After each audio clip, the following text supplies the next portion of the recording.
আল্লাহর বান্দারা, তোমরা যারা জুলুম করেছো নিজেদের উপর, লা তাকনাতু মির রাহমাতিল্লাহ, আল্লাহর রহমত থেকে নিরাশ হয়ো না। আল্লাহ তাআলা তোমাদের জিন্দেগীর সব গুনাহ মাফ করে দিবেন, তিনি গফুরুর রহিম। ওয়াহশী বললেন, আর চিন্তা নাই, হাতি ইয়াদাক উবাইউকা ইয়া রাসূলুল্লাহ সাল্লাল্লাহু আলাইহি সাল্লাম, আমি এবার মুসলমান হয়ে যাব। আল্লাহু আকবার।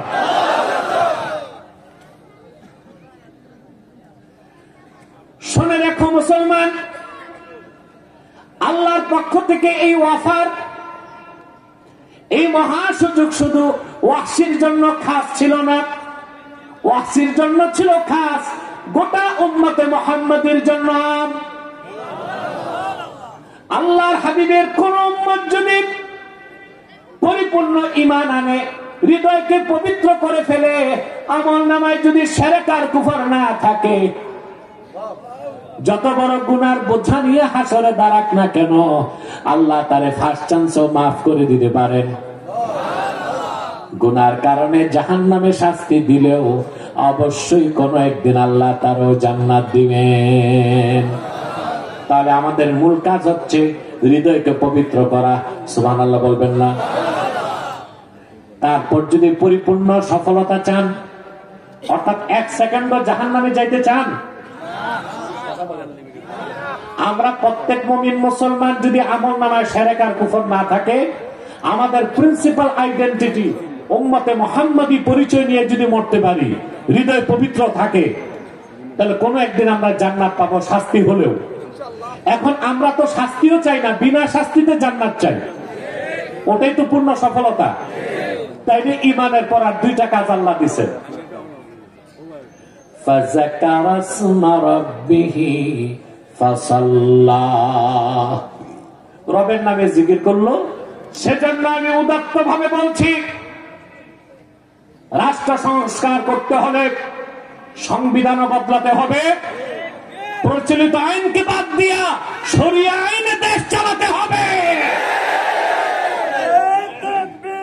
আমার ভাইরা, হযরত শাহজালালের উত্তরসূরিদেরকে বলছি, সময় এসেছে বজ্রের আওয়াজ কেড়ে সর্বশক্তি দিয়ে জানায় দেন এই দেশের নীতি নির্ধারকদেরকে, 200 বছর ইংরেজরা ধোঁকা দিয়েছে বাংলার মানুষকে।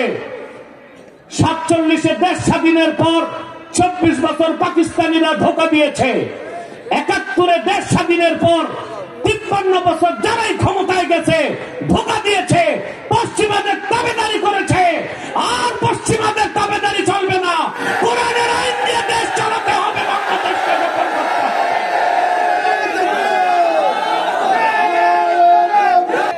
আর বাংলাদেশের স্বাধীনতা রক্ষায় আমরা এক হয়ে যাব।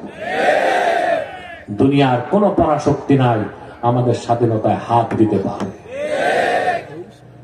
ফিলিস্তিনের নিরস্ত্র মুসলমান ইহুদিবাদী ইসরায়েলের 20 দাঁত ভেঙে দিয়েছে। বাংলাদেশের 14 কোটি মুসলমান, কাছের হোক দূরের হোক, যেই অপশক্তি আমার স্বাধীনতায় হাত দিতে চাইবে, তার কালো হাত ভেঙে টুকরা টুকরা করে দেওয়া হবে। আমার সবুজ লাল পতাকার দিকে চোখ তুলে যে তাকাবে, বাংলার বীর জনতা ওই চক্ষু বের করে দিবে ইনশাআল্লাহ।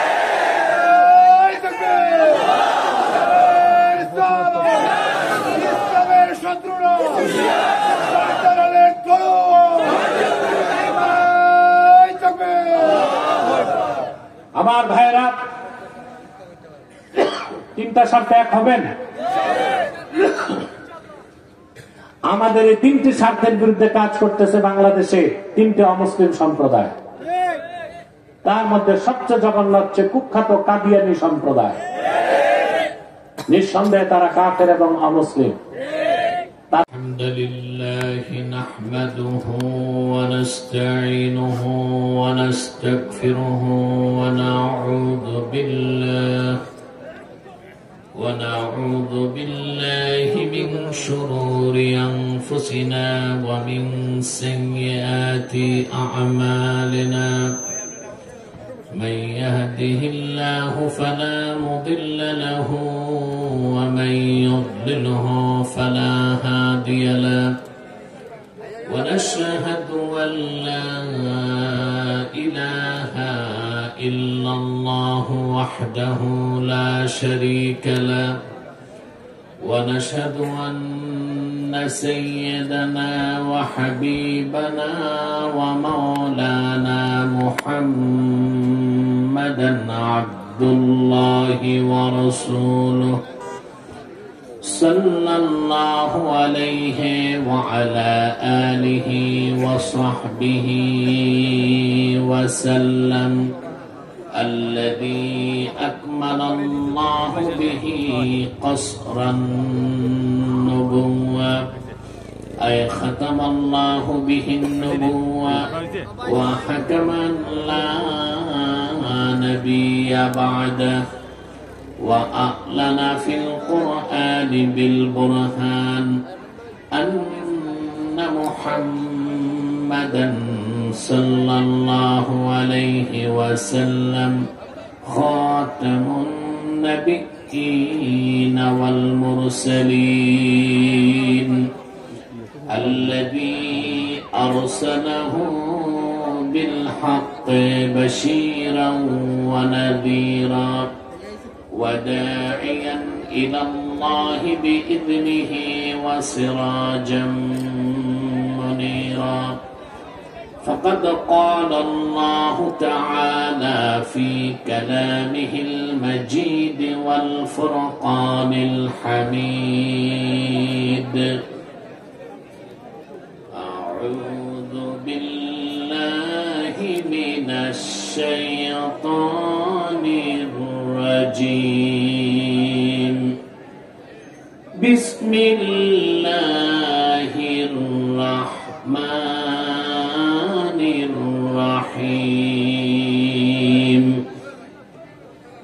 قد أفلح من تزكى وذكر اسم ربه فصلى بل تؤثرون الحياة الدنيا والآخرة خير وأبقى إن هذا لفي الصحف الأولى صحف إبراهيم وموسى صدق الله العظيم وصدق رسوله النبي الكريم ونحن على ذلك من الشاهدين والشاكرين والحمد لله رب العالمين إن الله وملائكته يصلون على النبي يا أيها الذين آمنوا صلوا عليه وسلموا تسليما اللهم صل على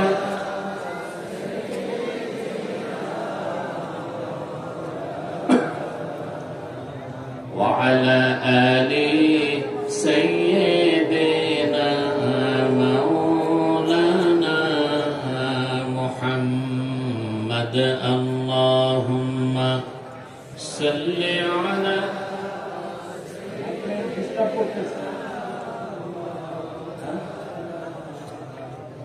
وعلى آل سيدنا مولانا محمد मेरा दिल तड़प रहा है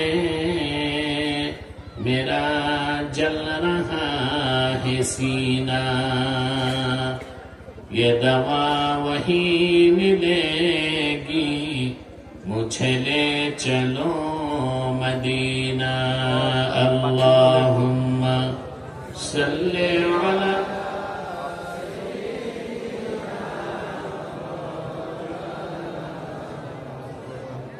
व अला आली।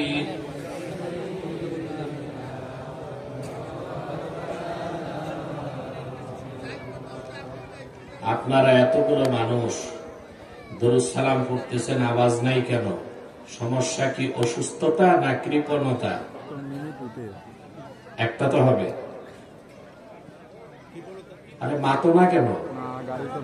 কোনটা সমস্যা?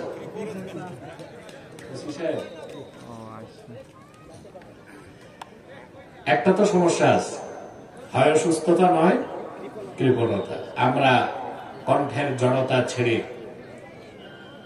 হৃদয়ের সবটুকুন শ্রদ্ধা উজাড় করে পড়ি আল্লাহুম্মা সাল্লি আলা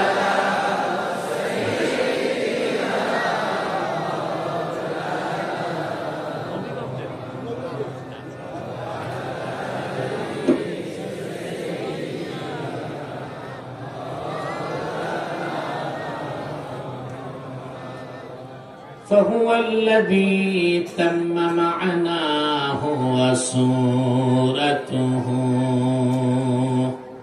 ثم اصطفاه حبيبا بارئ النسم اللهم صل على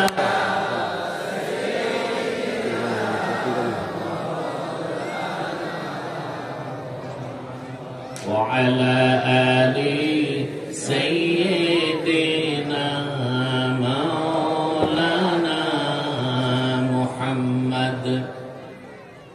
मदीने की हवा से जन्नती बू आती है,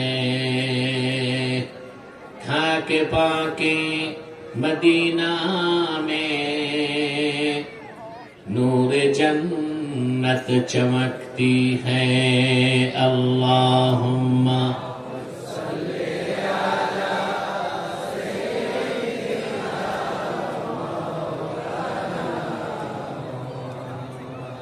व अला आली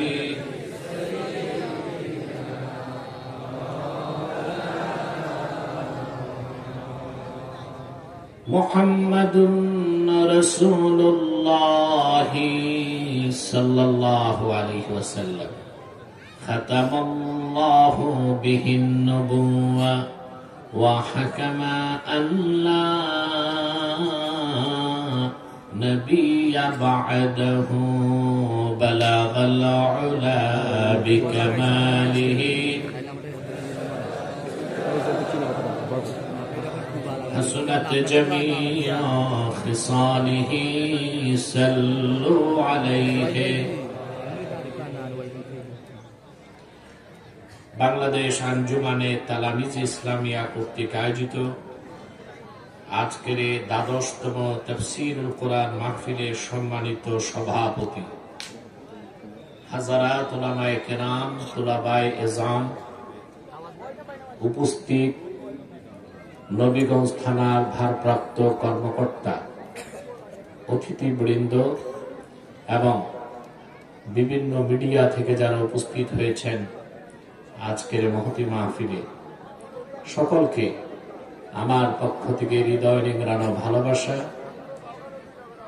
অভিনন্দন এবং সকলকে মুবারক জ্ঞাপন করছি। সবটুকু শুকরিয়া আল্লাহ সুবহানাহু ওয়া তাআলার জন্য, যিনি আজকের বরকতপূর্ণ মাহফিলে দিনের বেলা চরম ব্যস্ততার মধ্যেও আমাদেরকে আসার ও বসার তৌফিক মেহেরবানি করে ভিক্ষা দান করেছেন। সেজন্য আসুন আমরা সকলে একবার অবনত চিত্তে হৃদয়ের আবেগ অনুভূতি উজাড় করে সমবেত কণ্ঠে বলি আলহামদুলিল্লাহ।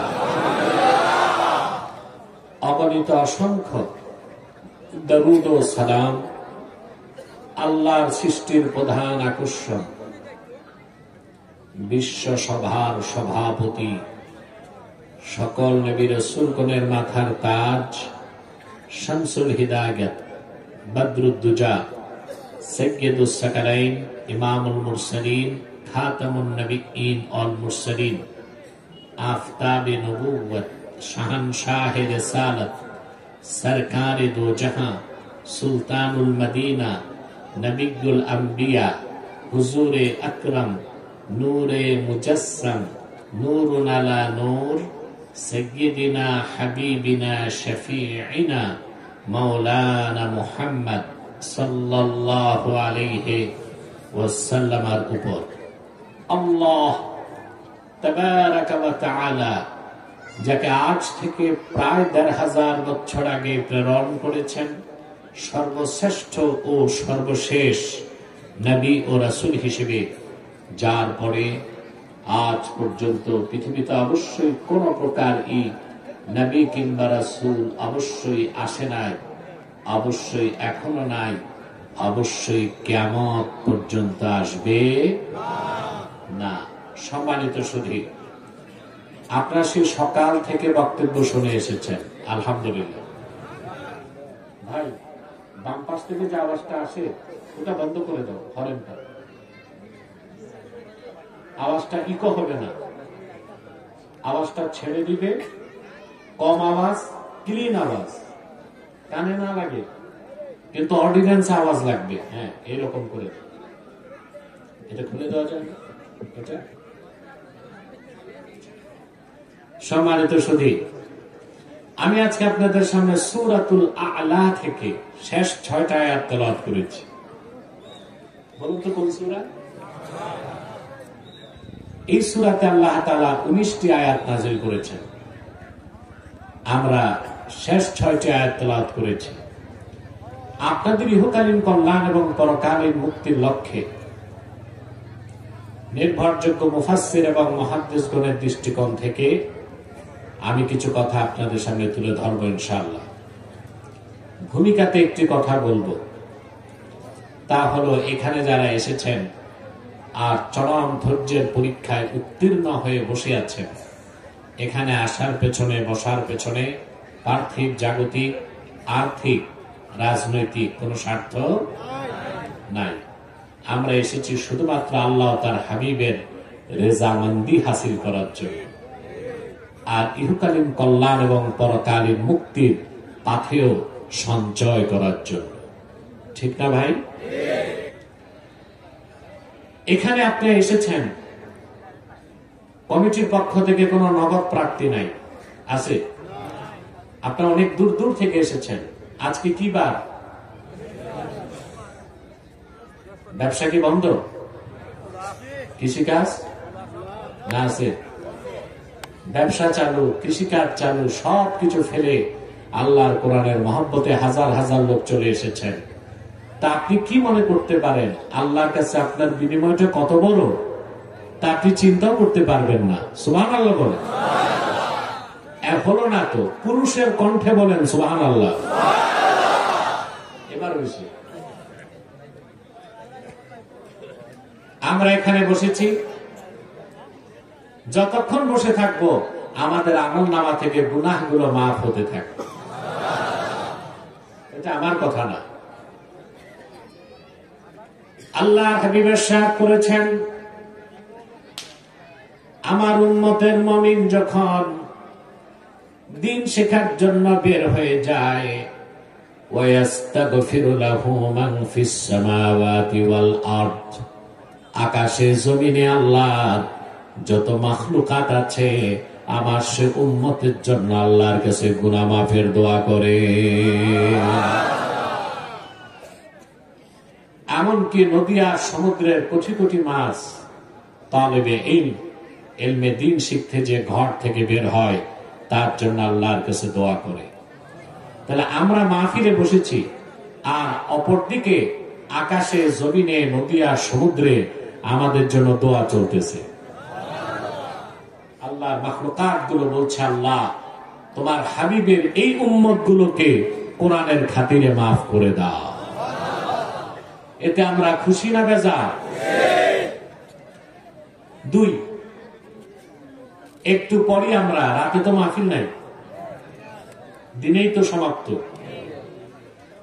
একটু পর আমরা মোনাজাত করব। এককভাবে না সম্মিলিত ভাবে?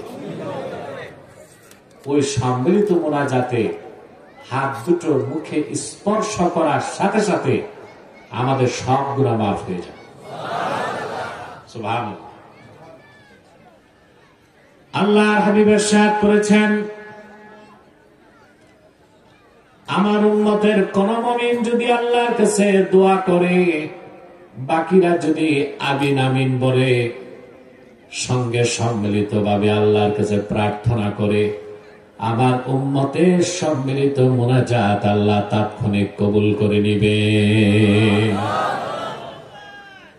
আমাদের সগীরা গুনাহ শুধু মাফ হবে না, মুনাজাতে যদি আমরা 2 ফোঁটা পানি উৎসর্গ করতে পারি, আমাদের কবিরা গুনাহ মাফ হয়ে যাবে, আমরা নিষ্পাপ হয়ে বাড়ি যেতে পারবো ইনশাআল্লাহ।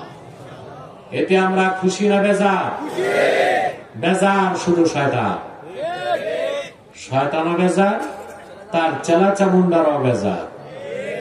তবে এখন অবশ্য শয়তানের চেলা চামুন্ডার সংখ্যা কমে গেছে, সেজন্যই আর ওয়াজ মাহফিলে কোনো বাধা আসে না। এতে বোঝা যায় যে শয়তানের চেলা চামুন্ডা কিছুটা হলেও কমছে। আপনারা কি বলেন? এখন শয়তানের একটা চেষ্টা বাকি আছে, মুনাজাতের আগে উঠানো যায় কিনা। তা আমরাও নেক নিয়ত করে শয়তানের নাপাক গালে একটা চপেটা ঘাত করতে চাই। আমরা নিয়ত করছি কিছুক্ষণ পরে আজকের মুনাজাত করে গুনাহ মাফ করে নিষ্পাপ বেহেশতি আল্লাহওয়ালা হয়ে বাড়ি যেতে চাই। কারা কারা হাত তুলে আল্লাহ তাআলাকে দেখা?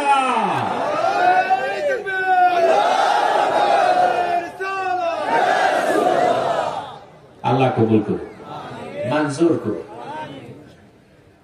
এবার আমার যে ভাইরা দাঁড়িয়ে আছেন তাদের উদ্দেশ্যে আমার নিবেদন, আমাদের মাহফিল গুলোতে অনেক সময় হিন্দু বা অমুসলিমরাও আসে, তাদেরকে আমরা বসতে বলি না, লজ্জা পায়, আমরা মনে করে দাঁড়াই থাক। ওই রকম সারা মুসলমান যারা আছেন আল্লাহর রাস্তায় বসেন।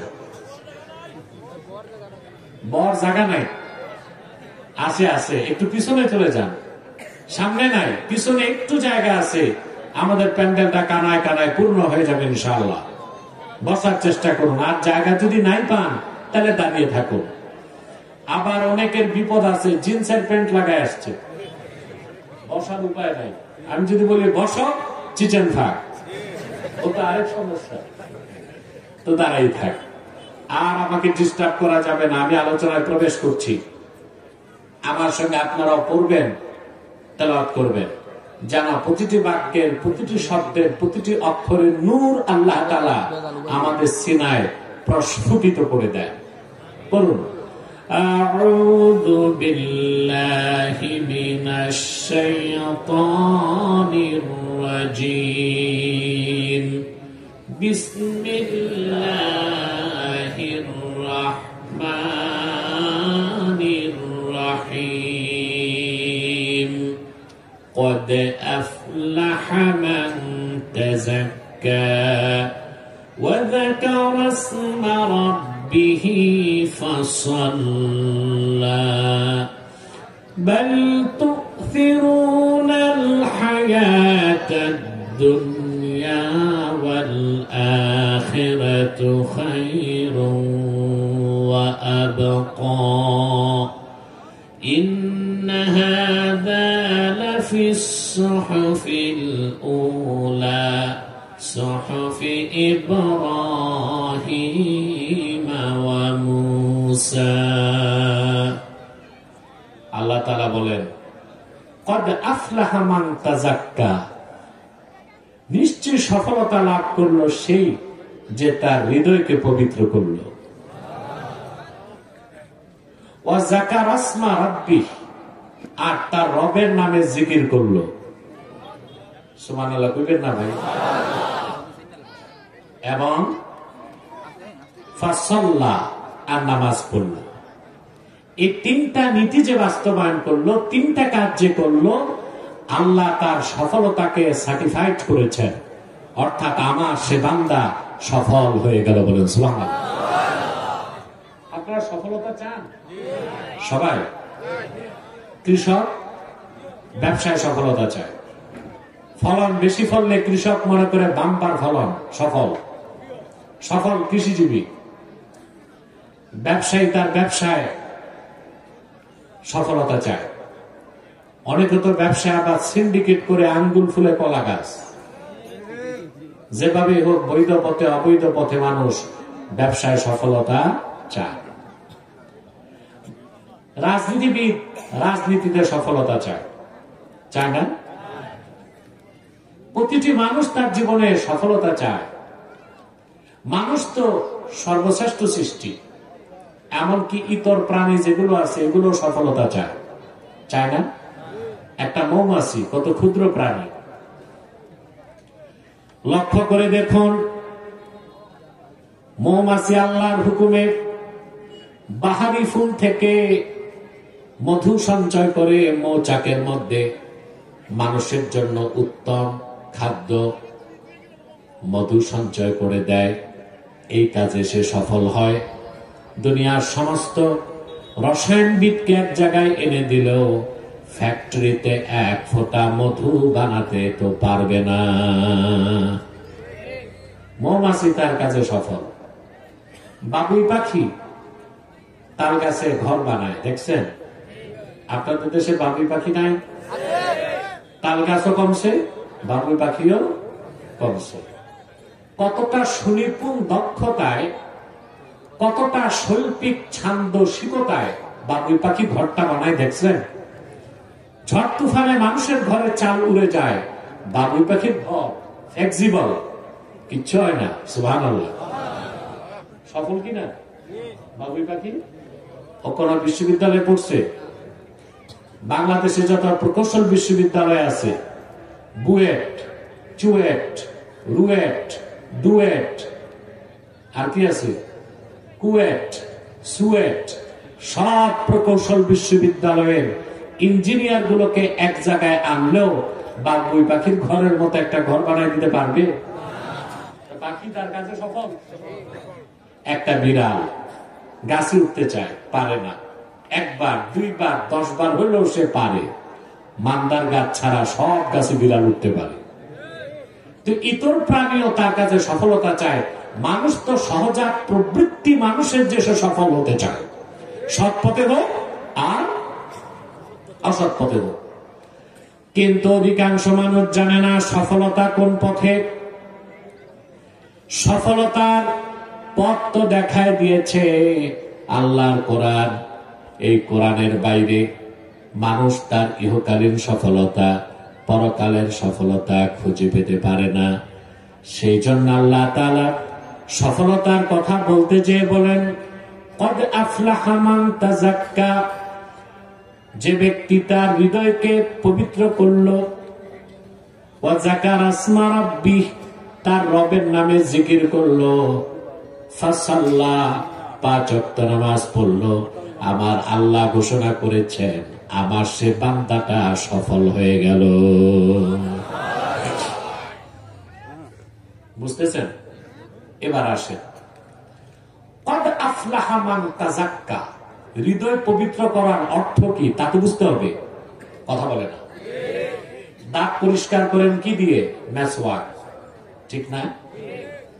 কাপড় পরিষ্কার করেন সাবান দিয়ে, চুল পরিষ্কার করেন শ্যাম্পু দিয়ে, দেহ পরিষ্কার করেন সাবান দিয়ে। আপনার হৃদয় কিভাবে পবিত্র করবেন প্রশ্ন আসে, তা তো জানতে হবে। আল্লাহ তাআলা শর্তই দিয়েছেন, সফলতার মূল শর্ত হৃদয়কে পবিত্র করতে হবে। এখন হৃদয় পবিত্র করার অর্থ কি তা আমরা জানবো। জানবো? জোরে বলেন। আপনাদের কোনো কষ্ট নাই তো আমার উপর? আমি কিন্তু অনেক আগে চলে এসেছি। আমি দিনের মাহফিলে দুপুর 2টায় যাই, আপনাদের এখানে এসে আমি 1:30টায় মাইক ধরেছি। কেন? এরপর নামার পরে আবার কোনো বিশ্রাম, খাওয়া দাওয়া সব বাদ। ওগুলো করতে গেলে আমার 1 ঘন্টা চলে যায়, এতে আপনারা ঠকে যাবেন। এমনিতেই সারা দেশের লোক আমাকে প্রচন্ড ভালোবাসে ভাই হিসেবে, সিলেটের লোক তো ভালোবাসে একটু বেশি, ঠিক না? আলহামদুলিল্লাহ। আবার কুমিল্লা গেলে তারা বলবে আমরা বেশি ভালোবাসি, বরিশাল গেলে বলবে আমরা বেশি ভালোবাসি। আল্লাহ জানে কোন এলাকার লোক বেশি ভালোবাসে। কিন্তু আমাকে রাতে পান না, দিনে আসি কষ্ট দিয়ে আপনাদেরকে, তাও যদি সময় কম দেই আপনাদের মনে কথা ব্যথা থাকবে, ঠিক না? না, মনোযোগ দেন আর কথাগুলো শোনেন। তাহলে সফলতার জন্য প্রথম কাজ হচ্ছে হৃদয়কে পবিত্র করা, ঠিক না? এখন আসেন, কদ আফলাহা মান তাযাক্কা এর ব্যাখ্যায় মুফাসসিররা কি বলেছেন। আমি তিনজন মুফাসসিরের ব্যাখ্যা শোনাচ্ছি। বিশ্ববরেণ্য মুফাসসির হাফেজ জালালউদ্দিন সুয়ুতী রাহমাতুল্লাহ লেখেন, কদ আফলাহা মান তাযাক্কা আই কদ আফলাহা মান তাহহারা কলবাহু বিল ঈমান। সফলতা লাভ করলো সেই যে তার হৃদয়কে পবিত্র করলো ঈমানের নূর দিয়ে। তো হৃদয় পবিত্র হয় ঈমান আসলে, ঠিক না? আরেকজন বিখ্যাত মুফাসসির আল্লামা ইমাদউদ্দিন ইবনে কাসির রাহমাতুল্লাহ, তিনি আয়াতের ব্যাখ্যা করতে যে লিখেন, কদ আফলাহা মান তাযাক্কা আই তাহহারা কলবাহু মিনাশ শিরকি ওয়াল কুফরি ওয়াদ দানাস। সফলতা লাভ করলো সেই ব্যক্তি যে তার হৃদয়কে পবিত্র করলো শিরক থেকে, কুফর থেকে আর বাতিল আকীদা থেকে। পৃথিবীর আরেকজন বিখ্যাত মুফাসসির ইমামে ফখরুদ্দিন রাজি রাহমাতুল্লাহি আলাইহি এই আয়াতের ব্যাখ্যা করতে যে লিখেন, ইন্না মারাতিবা আমালিল মুকাল্লাফি সালাসা। আল্লাহ যে কোন বান্দার আমলের তিনটা স্তর আছে। তার প্রথমটা হচ্ছে ইজালাতু আকাইদিল ফাসিদাতি মিনাল কলব, অন্তর থেকে বাতিল আকীদা ধুয়ে মুছে সাফ করে নিবে। কয়জনের তাফসীর শোনালাম? তিনজন, ইমাম সুয়ুতী, ইবনে কাসির, ফখরুদ্দিন রাজি। কথা শুনতেছেন? তিনজনের তাফসীর কোন বৈপরীত্য নাই, একটার সাথে আরেকটা মিলে। সবার কথাই হচ্ছে হৃদয়কে পবিত্র করার অর্থ হচ্ছে শিরক কুফর বাতিল আকীদা দূর করতে হবে, ঈমানের পোশাক দিয়া হৃদয়কে সাজাতে হবে। সুবহানাল্লাহ বলবেন। সবকিছুর মূলই তো ঈমান। আপনার অন্তরে যখন ঈমান চলে আসবে হৃদয় পবিত্র হয়ে যাবে। হৃদয় পাক, মানুষটাও পাক হয়ে যাবে। আর অন্তরে যখন শিরক বা কুফর থাকবে হৃদয় নাপাক হয়ে যাবে, আর ব্যক্তিটাও নাপাক। কথা বুঝলেন? হৃদয় পবিত্র, মানুষটা পবিত্র। হৃদয় অপবিত্র, মানুষটাও অপবিত্র। আমার ভাইরা, একবার যে ব্যক্তি ঈমান এনে মুমিন হয়ে যাবে, যতক্ষণ পর্যন্ত তার ঈমান ঠিক থাকবে আল্লাহর কাছে ব্যক্তিটা পবিত্র বলে গণ্য হবে। একটু জোরে। আর যতক্ষণ কোন ব্যক্তির হৃদয়ে শিরক বা কুফর থাকবে, ওই লোকটা হৃদয় অপবিত্র, চিরকাল সে লোকটা অপবিত্র বলে গণ্য হবে। আরেকটা কথা বলি, মুসলমান কখনো নাপাক হয় না। সুবহানাল্লাহ। হয়। আল্লাহ হাবিব ইরশাদ করেছেন, সহিহ বুখারীর হাদিস, সুবহানাল্লাহ ইন্নাল মুমিনা লা ইয়ানজুস হাইয়ান ওয়ালা মাইয়াতা। আল্লাহর হাবিব বলেছেন, আমার উম্মতের কোন মুমিন কখনো নাপাক হয় না। জীবিত থাকলেও সে পাক, মৃত্যুর পরেও সে পাক। আওয়াজটা হলো না? আমরা কি কবরস্থানে না মাহফিলে? এটা ভুলে গেছে। আমাকে তো এনভায়রনমেন্ট সাপোর্ট দিতে হবে, হবে না? রাসূলুল্লাহ বলেছেন আমার ঈমানদার উম্মত কখনো নাপাক হয় না। আল্লাহু আকবার। ইন্নাল মুমিনা লা ইয়ানজুস, অন্য রাওয়ায়াতে এসেছে ইন্নাল মুসলিমা লা ইয়ানজুস, মুমিন বা মুসলমান কখনো নাপাক হয় না। হাইয়ান ওয়ালা মাইয়াতা, জীবিত থাকলেও মুমিন পবিত্র, মৃত্যুর পরও সে পবিত্র। বলেন সুবহানাল্লাহ। আমরা বাংলাদেশে আলেমরা একটা ভুল করি, বলবো মাসালা বলতে যায় বলে আপনি যখন স্ত্রী সহবাস করবেন নাপাক হয়ে যাবেন, ফরজ গোসল করবেন। এটা কেমন কথা? মুসলমান কি স্ত্রীর কাছে গেলে নাপাক হয় না গোসল ফরজ হয়? গোসল ফরজ হওয়া এক বিষয়, আর নাপাক হওয়া। মুমিন কখনো নাপাক, যতক্ষণ ঈমান থাকবে অন্তরে মুমিন পবিত্র। ঈমান চলে যাবে, কুফর ঢুকবে, মুমিন অপবিত্র। তাহলে আমরা মাসালাটা ঠিক করব। কোন ব্যক্তি যদি মুমিন মুসলমান তার স্ত্রীর সাথে ফিজিক্যাল রিলেশন করে, গোসল ফরজ হবে, নাপাক বলা যাবে না। আপনারা কি বুঝেন না ভাই? আল্লাহ কি বিয়ে শাদী দিচ্ছেন নাপাক হইতে? মানুষ যখন স্ত্রীর কাছে যায়, শরীয়তের ভাষায় তাকে বলা হয় জুনুব। কি বলা হয়? নাপাক না, জুনুব। আমার দেশের মৌলবীরা কিভাবে জুনুব অর্থ নাপাক বের করলো এটা আমি বুঝে পাইনি। জুনুব কাকে বলে? আম্মাল জুনুব ফাহুয়া আল্লাযী ইয়াজিবু আলাইহি গুসলুল জানাবা, যে ব্যক্তির উপর গোসল ফরজ হয় ওই লোকটাকে বলা হয় জুনুব। মুমিন তার স্ত্রীর কাছে এক রাতে 70 বার গেলেও সে নাপাক হবে না, গোসল ফরজ হবে। মুমিন কখনো নাপাক হয় না। সুবহানাল্লাহ। শীতকাল তো আরেকটা মাসালা বলে দিই।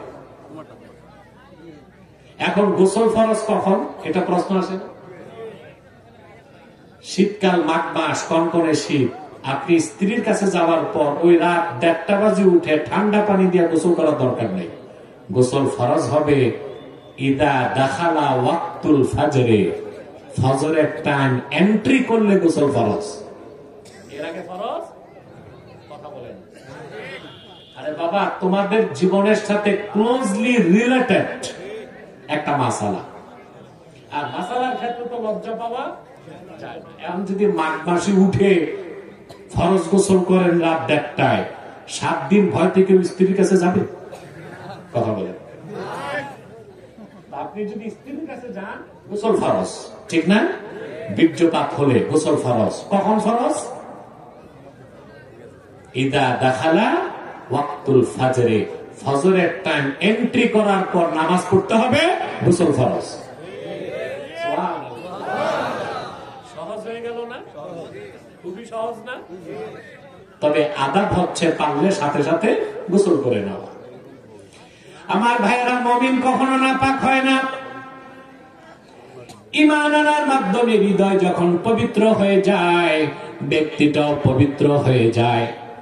আর যখন ঈমান থাকে না, অন্তরে শিরক থাকে, কুফর থাকে, হৃদয়টা নাপাক থাকে, ব্যক্তিটাও নাপাক থাকে।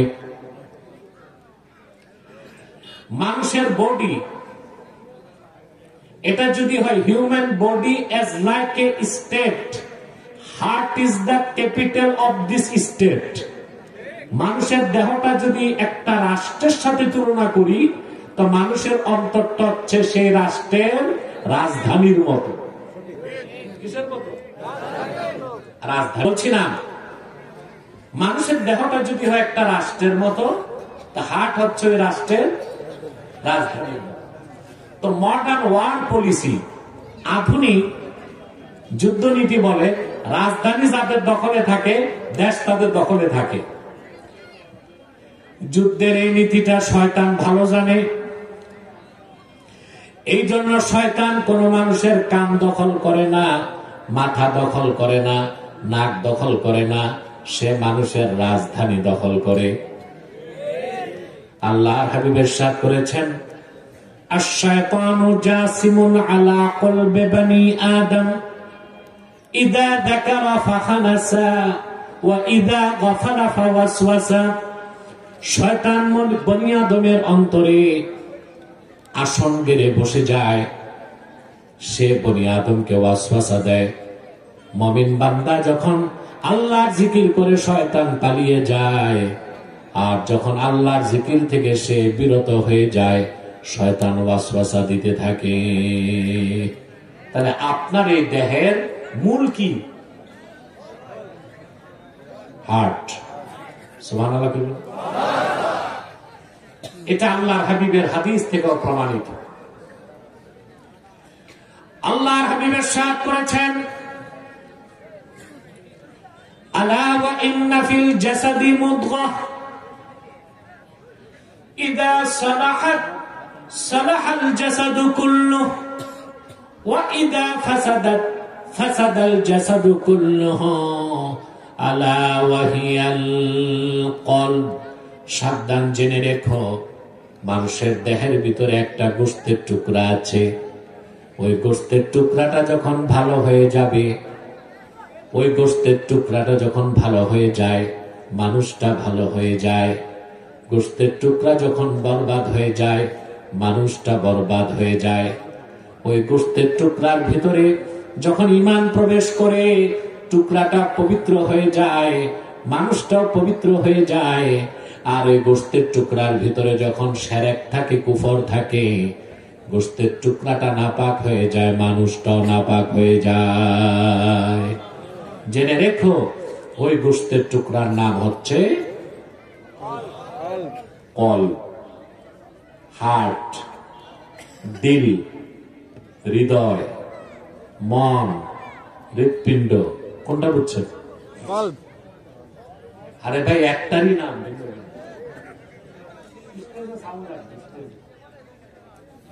ডান পাশে আওয়াজটা বন্ধ করেন। ওখানে কারা? বন্ধ করেন আওয়াজগুলো ডান পাশে।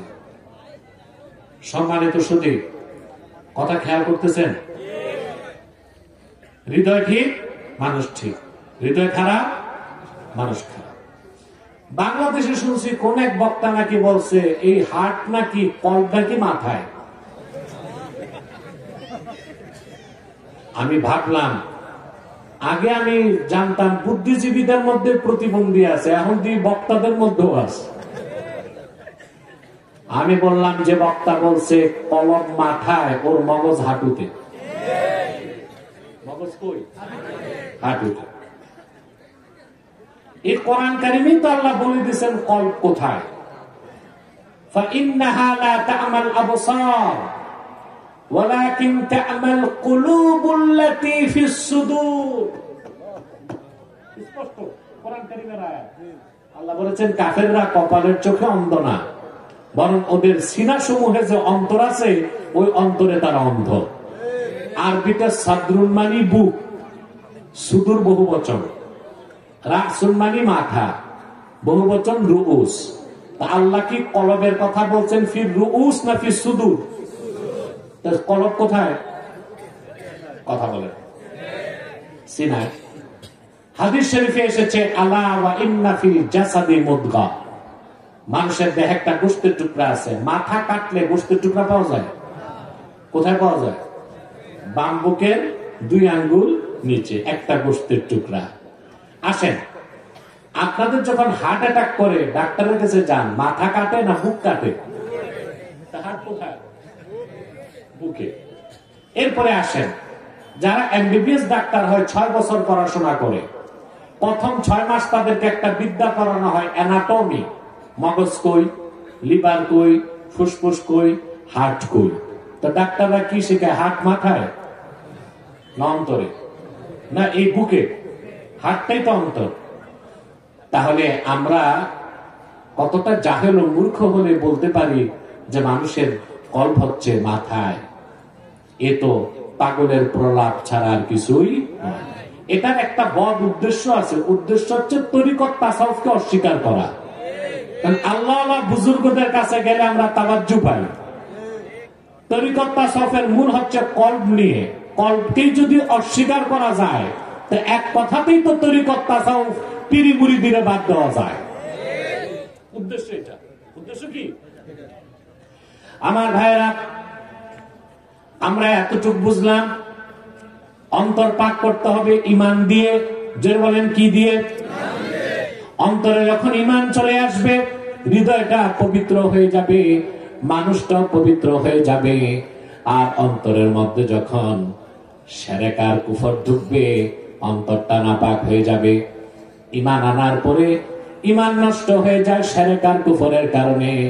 আমরা অসংখ্য মুসলমান না জেনে কুফর করি, শিরক করি, আর আমাদের ঈমানকে নষ্ট করে ফেলি, ঠিক না? ইন্নাল কুফরা জিদ্দুল ঈমান, ঈমানের সম্পূর্ণ বিপরীত হচ্ছে কুফর। অন্তরে যখন কুফর ঢুকবে, অন্তর নাপাক। আপনিও কথা বলেন নাপাক। অন্তরে যখন ঈমান থাকবে, অন্তর পবিত্র, আপনিও পবিত্র। ঈমানের সম্পূর্ণ বিপরীত হচ্ছে কুফর। ওয়া ইন্না শিরকা আকবাহুল কুফরে, আর কুফরের মধ্যে সবচেয়ে নিকৃষ্ট হচ্ছে শিরকি কাজ। আজ বাংলাদেশে পীর মুরিদের নামে শিরক হয়,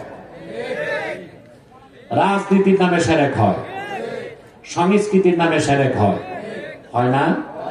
জোরে বলেন। এই শিরকের গুনাহ যদি করেন, আপনি নাপাক হয়ে যাবেন। আল্লাহ তাআলা বলেছেন ইন্নামাল মুশরিকুনা নাজাস, মুশরিকরা নাপাক। আরে সাউন্ডটা বাড়াও না স্টেজে।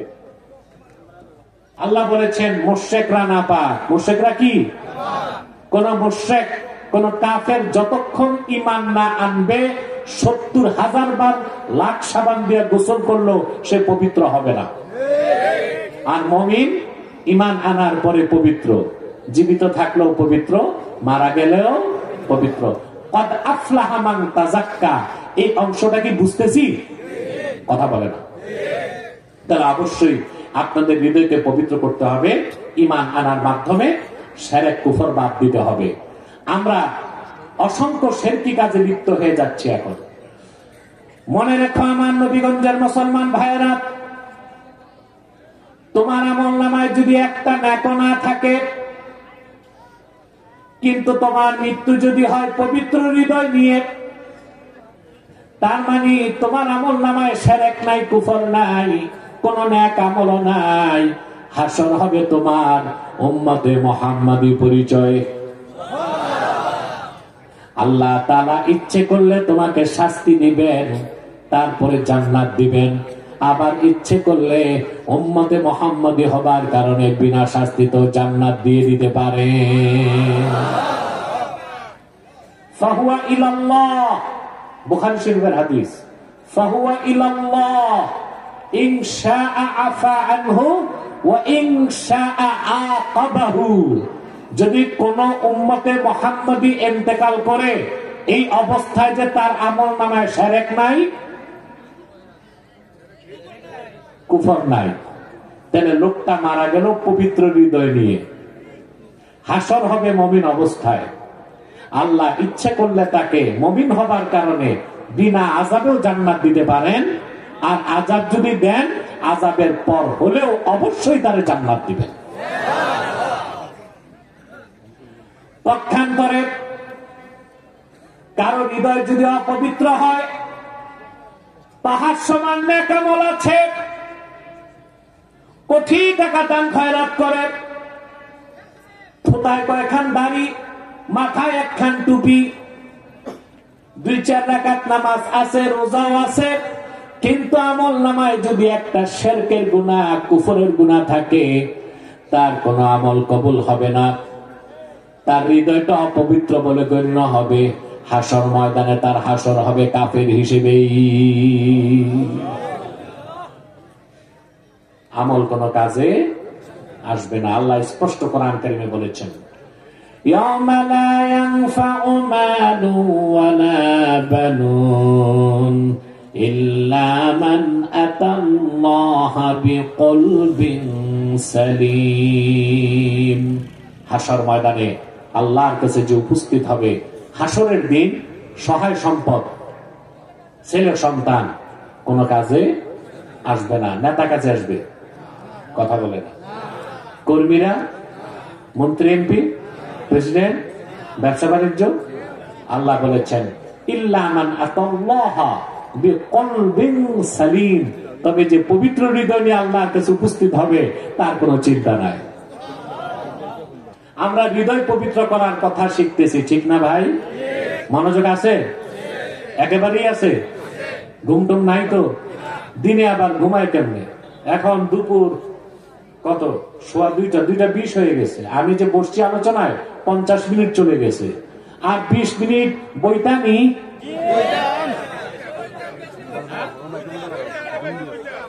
বইটা আমি কষ্ট করে তোমাকে কাণ্ড তাইছি, আমারে কষ্ট দিও না।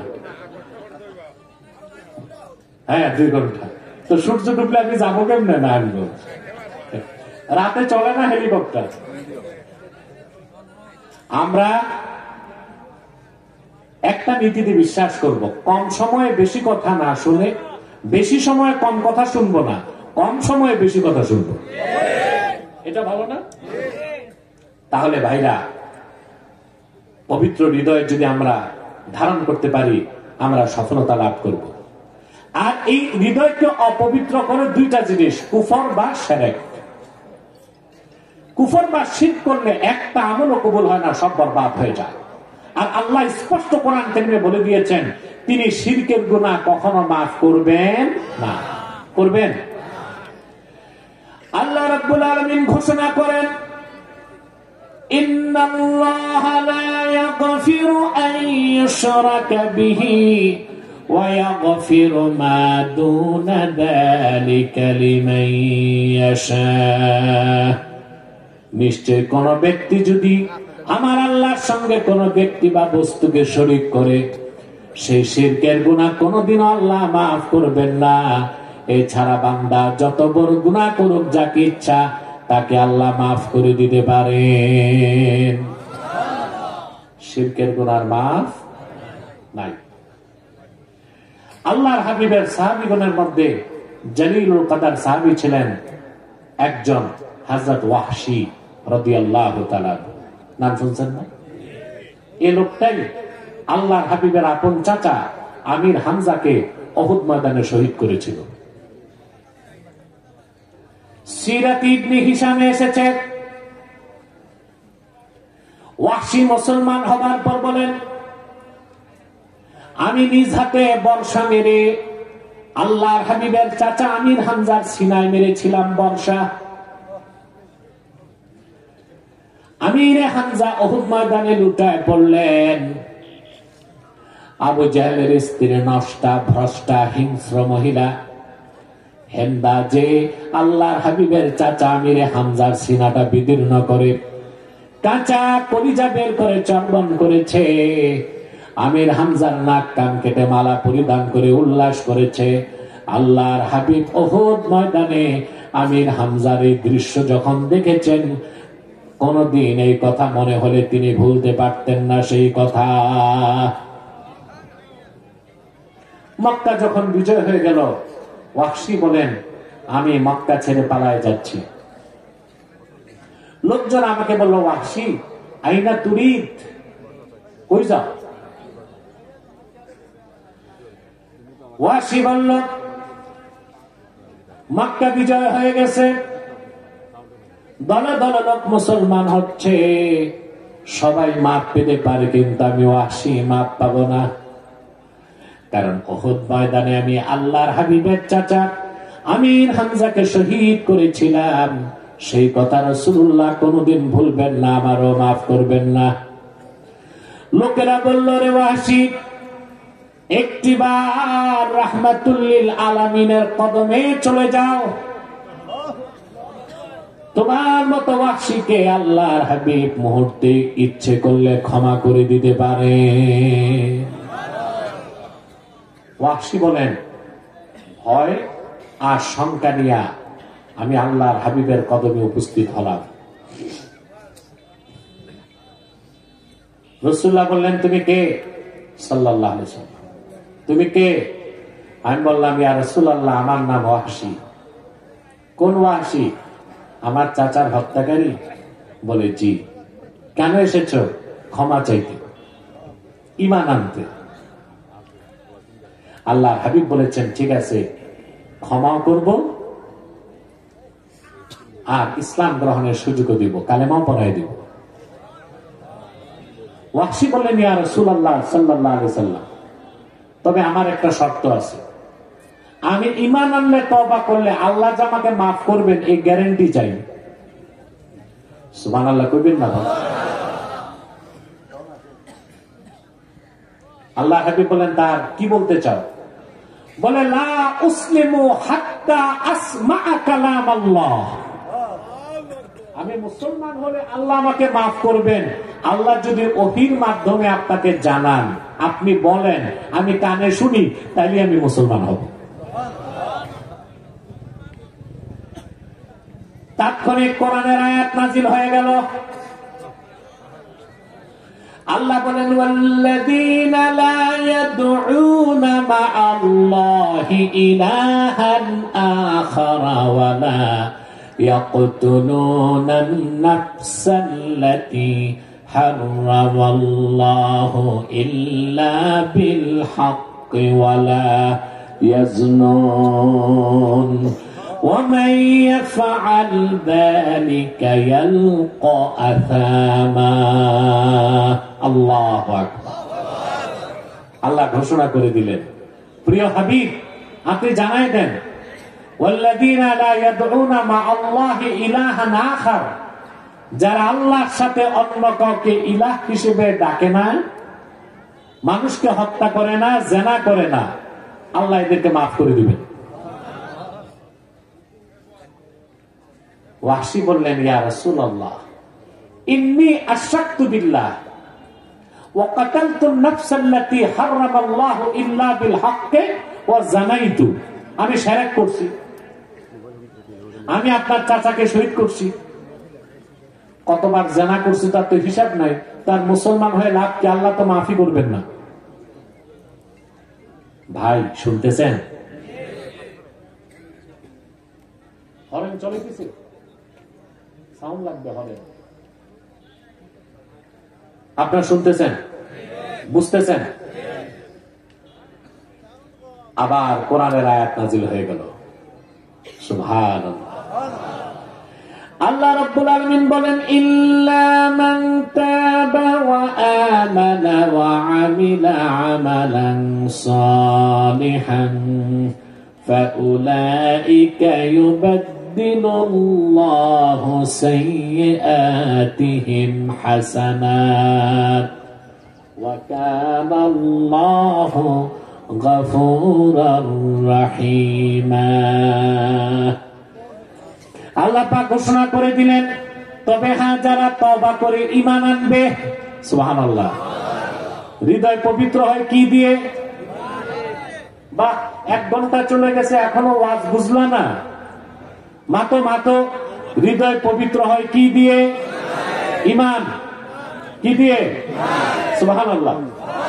আমি শুরুতে 3 জন মুফাসসিরের ব্যাখ্যা শুনাইছি, সুয়ুতি, ইবনে কাসির, ফখরুদ্দিন রাজি। মনে নাই না? ভুলে গেছেন? ও বক্কা বক্কা বক্কা কইছে নাকি আপনাদের ভাষা? মোটামুটি ফুল হয়েছে না তো তোমরা শিখাইবা, তাইলে না শিখবো। আমি আঞ্চলিক ভাষা মাঝে মধ্যে বলি মানুষকে আনন্দ দিতে, আপনার কি কষ্ট পান? আবার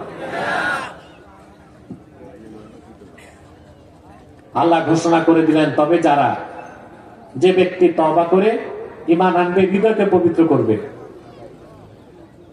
নেক আমল করবে, সুবহানাল্লাহ। আল্লাহ বলেন, তারা আগে যদি শিরক করে থাকে, কুফর করে থাকে, গুনাহ কাজ করে থাকে, ঈমান এনে তওবা করার সাথে সাথেই আল্লাহ তাদের জীবনের গুনাহ মাফ করে গুনাহগুলোকে নেক দিয়ে বদল করে দিবে। নারায়ে তাকবীর, নারায়ে তাকবীর, নারায়ে রিসালাত, আহলে সুন্নাত ওয়াল জামাত, সিলসিলায়ে জানপুরে, সিলসিলায়ে ফুলতলে, নারায়ে তাকবীর। এবার ওয়াহশী বলেন, ইয়া রাসূলুল্লাহ সাল্লাল্লাহু আলাইহি ওয়াসাল্লাম, এখনো তো মুসলমান হইতে পারবো না।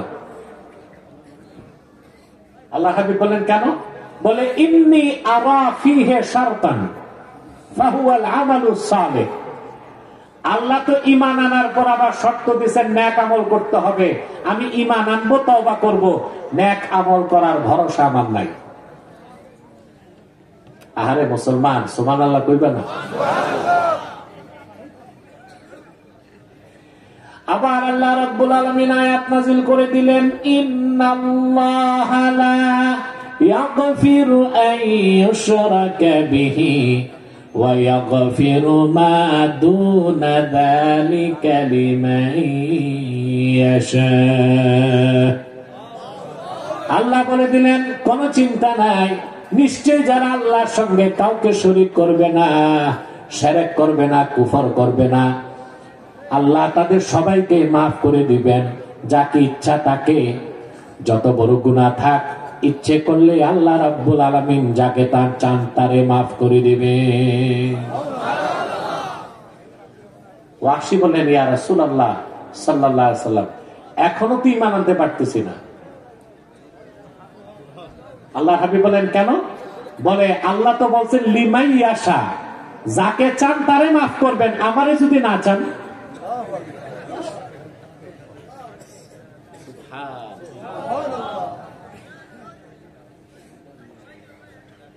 এবার চলে আসলো চূড়ান্ত সিদ্ধান্ত।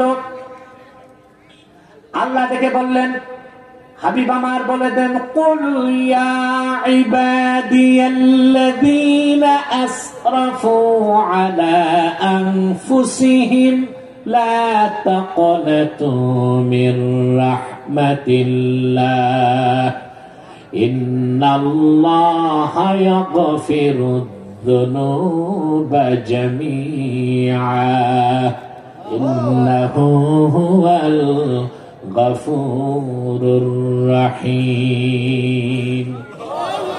হাবিব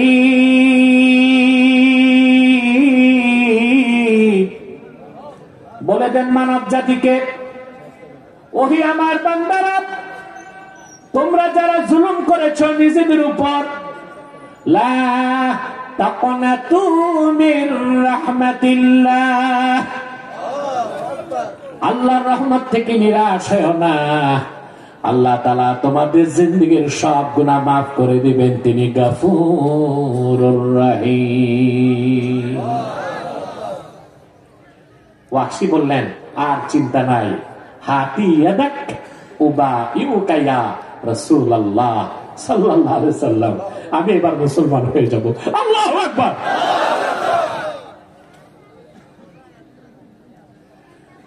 শুনে রাখো মুসলমান, আল্লাহর পক্ষ থেকে এই অফার, এই মহা সুযোগ শুধু ওয়াহশীর জন্য খাস ছিল না, ওয়াহশীর জন্য ছিল খাস, গোটা উম্মতে মুহাম্মাদের জন্য। আল্লাহর হাবিবের কোন উম্মত যদি পরিপূর্ণ ঈমান আনে, হৃদয়কে পবিত্র করে ফেলে, আমলনামায় যদি শিরক আর কুফর না থাকে, যত বড় গুনার বোঝা নিয়ে হাসরে দাঁড়াক না কেন, আল্লাহ তারে ফার্স্ট চান্সও মাফ করে দিতে পারেন।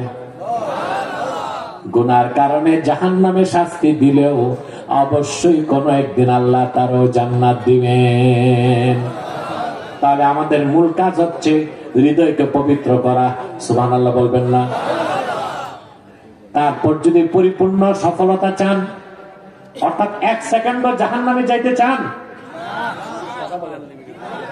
আমরা প্রত্যেক মুমিন মুসলমান যদি আমলনামায় শিরক আর কুফর না থাকে, আমাদের প্রিন্সিপাল আইডেন্টিটি উম্মতে মুহাম্মাদি পরিচয় নিয়ে যদি মরতে পারি, হৃদয় পবিত্র থাকে, তাহলে কোনো একদিন আমরা জান্নাত পাবো, শাস্তি হলেও। এখন আমরা তো শাস্তিও চাই না, বিনা শাস্তিতে জান্নাত চাই, ওটাই তো পূর্ণ সফলতা। তাইলে ঈমানের পর আর 2টা কাজ আল্লাহ দিয়েছেন। ফাযাকারা ইসমা রাব্বিহি ফাসাল্লা, রবের নামে জিকির করলো, নামাজ পড়লো। ইমাম রাজি যে তাফসীরটা করছেন, পুরাটা তো বলি নাই, বলে দিব। ইমাম রাজি বলেছেন, ইন্নামারা, এই 2টা, এরা কি আউলিয়া কেরাম, এদের মুনাজাত লাগে না? না না না, 2, 3টা 4টা তো যাবেই, কিন্তু এখন মুনাজাতের কিছুক্ষণ পরে এদের কোনো সমস্যা থাকতে পারে, হতে পারে কোনো ব্যস্ততা বা ক্ষুধা লাগছে, না খেয়ে বসে আছে না? কথা বলে, আমরা তো না খেয়ে বসছি। মুমিন যত না খেয়ে থাকে তার স্পিরিচুয়াল পাওয়ার তত বাড়তে থাকে। আমার ভাইরা মনোযোগ, একটা মানুষও মাথাটা নাড়ার চেষ্টা করবেন না। ইমাম রাজি লিখেছেন, ইন্না মারাতিবা আমালিল মুকাল্লাফি সালাসা, ব্যক্তির আমলের স্তর কয়টা? তার প্রথমটা হচ্ছে ইজালাতু আকাইদিল ফাসিদাতি মিনাল কলবে, বান্দার প্রথম কাজ ঈমান এনে শিরক কুফর বাতিল আকীদা অন্তর থেকে বের করে দিতে হবে। অনেকের নামাজ রোজা ঠিক থাকে কিন্তু আকীদা খারাপ, কথা আছে না? খুব তাহাজ্জুদ নামাজ পড়ে, পড়তে পড়তে কপালে কালো বাক্কারের মতো দাগ ফেলে দিছে, আকীদা বরবাদ, খারাপ, তার কোন আমল আল্লাহর কাছে কবুল। 2 নাম্বার কাজ হচ্ছে ওয়া ইস্তিহবারু মা'রিফাতিল্লাহি আযজা ওয়া জাল্লা ফিল কলব, ঈমান আনার পর সর্বাবস্থায় আল্লাহর মারিফতের পরিচয় অন্তরে থাকতে হবে। এই যে আমরা হক্কানি পীরের কাছে যাই কেন? আল্লাহর মারিফত শিখতে। সুবহানাল্লাহ। 3 নাম্বার ওয়াল মুদাওয়ামাতু ফি খিদমাতিল্লাহ, সর্বক্ষণ আল্লাহর গোলামিতে নিয়োজিত থাকতে হবে। আর সর্বশ্রেষ্ঠ ইবাদত হচ্ছে সালাত। 3টা কথাকে আল্লাহ 2টা লাইনে বলে দিয়েছেন, قد أفلح من تزكى وذكر اسم ربه فصلى, সফলতা লাভ করলো সেই যে ঈমানের হৃদয়কে পবিত্র করলো, রবের নামে জিকির করলো, আর 5 ওয়াক্ত নামাজ আদায় করলো। তাহলে আপনারা কি আংশিক সফলতা চান না পরিপূর্ণ সফলতা চান? ঈমানের পরে নেক আমল লাগবে কিনা? সেই নেক আমল হিসেবে আল্লাহ দিয়েছেন সর্বাবস্থায় অন্তরে আল্লাহর জিকির থাকতে হবে। আমরা তরিকতপন্থীরা আল্লাহর জিকির করি কিন্তু জিকিরের মূল উদ্দেশ্য বুঝি না। সেজন্যই ফজরের পর বসে আধা ঘন্টা নফিয়াজ বাতের জিকির করে, আবার মসজিদ থেকে বের হয়ে সুদ খায়, ঘুষ খায়, আল্লাহ ওজনে কম দেয়, ইয়াতিম ভাতিজার সম্পদ খায়, কথা বলেন, বিচার আচারে 2 দিক থেকে বাইপাস করে, এগুলো নাই? কম কম। রোজার দিন বিচারের জন্য গেলে মাতবর সময় দেয় আসার পরে। কেন? দিনে রোজা রাখে, যদি রোজা নষ্ট হয়, সারাদিন নামাজ পড়ে বিচার করতে বসে, 2 দিক থেকে খায়, যেদিকে গরম বেশি রায় যায় ওই দিকে। আপনি জানেন বাংলাদেশের আদালতে 44 লক্ষ মামলা জমে আছে। কত? বিচারপতি যা আছে এগুলো যদি মরে যায় আরো 100 আসে, আরো মরে যায় আরো 100 আসে, এই 44 লক্ষ মামলার রায় দিতে আমার তো মনে হয় 300 বছর লাগবে। কথা বলেন। এর মূল কারণ হচ্ছে অধিকাংশ মামলাই মিথ্যা। আর এই একটা মামলাও আদালতে যায় না পঞ্চায়েত যদি 100% ট্রান্সপারেন্সি, স্বচ্ছতার সাথে বিচার করে দিতে পারে। মানুষ পঞ্চায়েতে বিচার পায় না, তখন আদালতে দৌড়ায়। আদালতে যাওয়ার পর উকিলের খপ্পরে পড়লে মামলা লম্বাই হইতে থাকে, ঠিক না? আরে ভাই, এই প্রচলিত ইংরেজদের আইনে যে মামলা, এটা কি রকম? মনে করেন একটা গাভী আছে আপনার, বুঝলেন? কি আছে? একজন লেজ ধরে টানতেছে, একজন রশি ধরে টানতেছে, আর একজন দুধ দহন করতেছে। ইংরেজদের প্রচলিত আইনের মামলাটাও এরকম। এক উকিল বাদীর পক্ষে, এক বাদী একদিক, বিবাদী একদিক, আর উকিল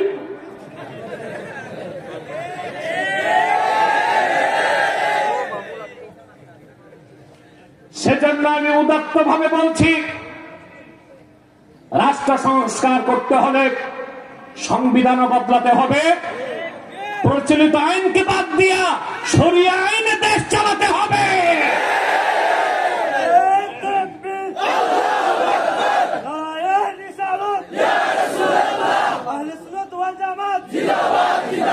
বাঁচাও ইমান, বাঁচাও দেশ, সাহেব কিবলার নির্দেশ।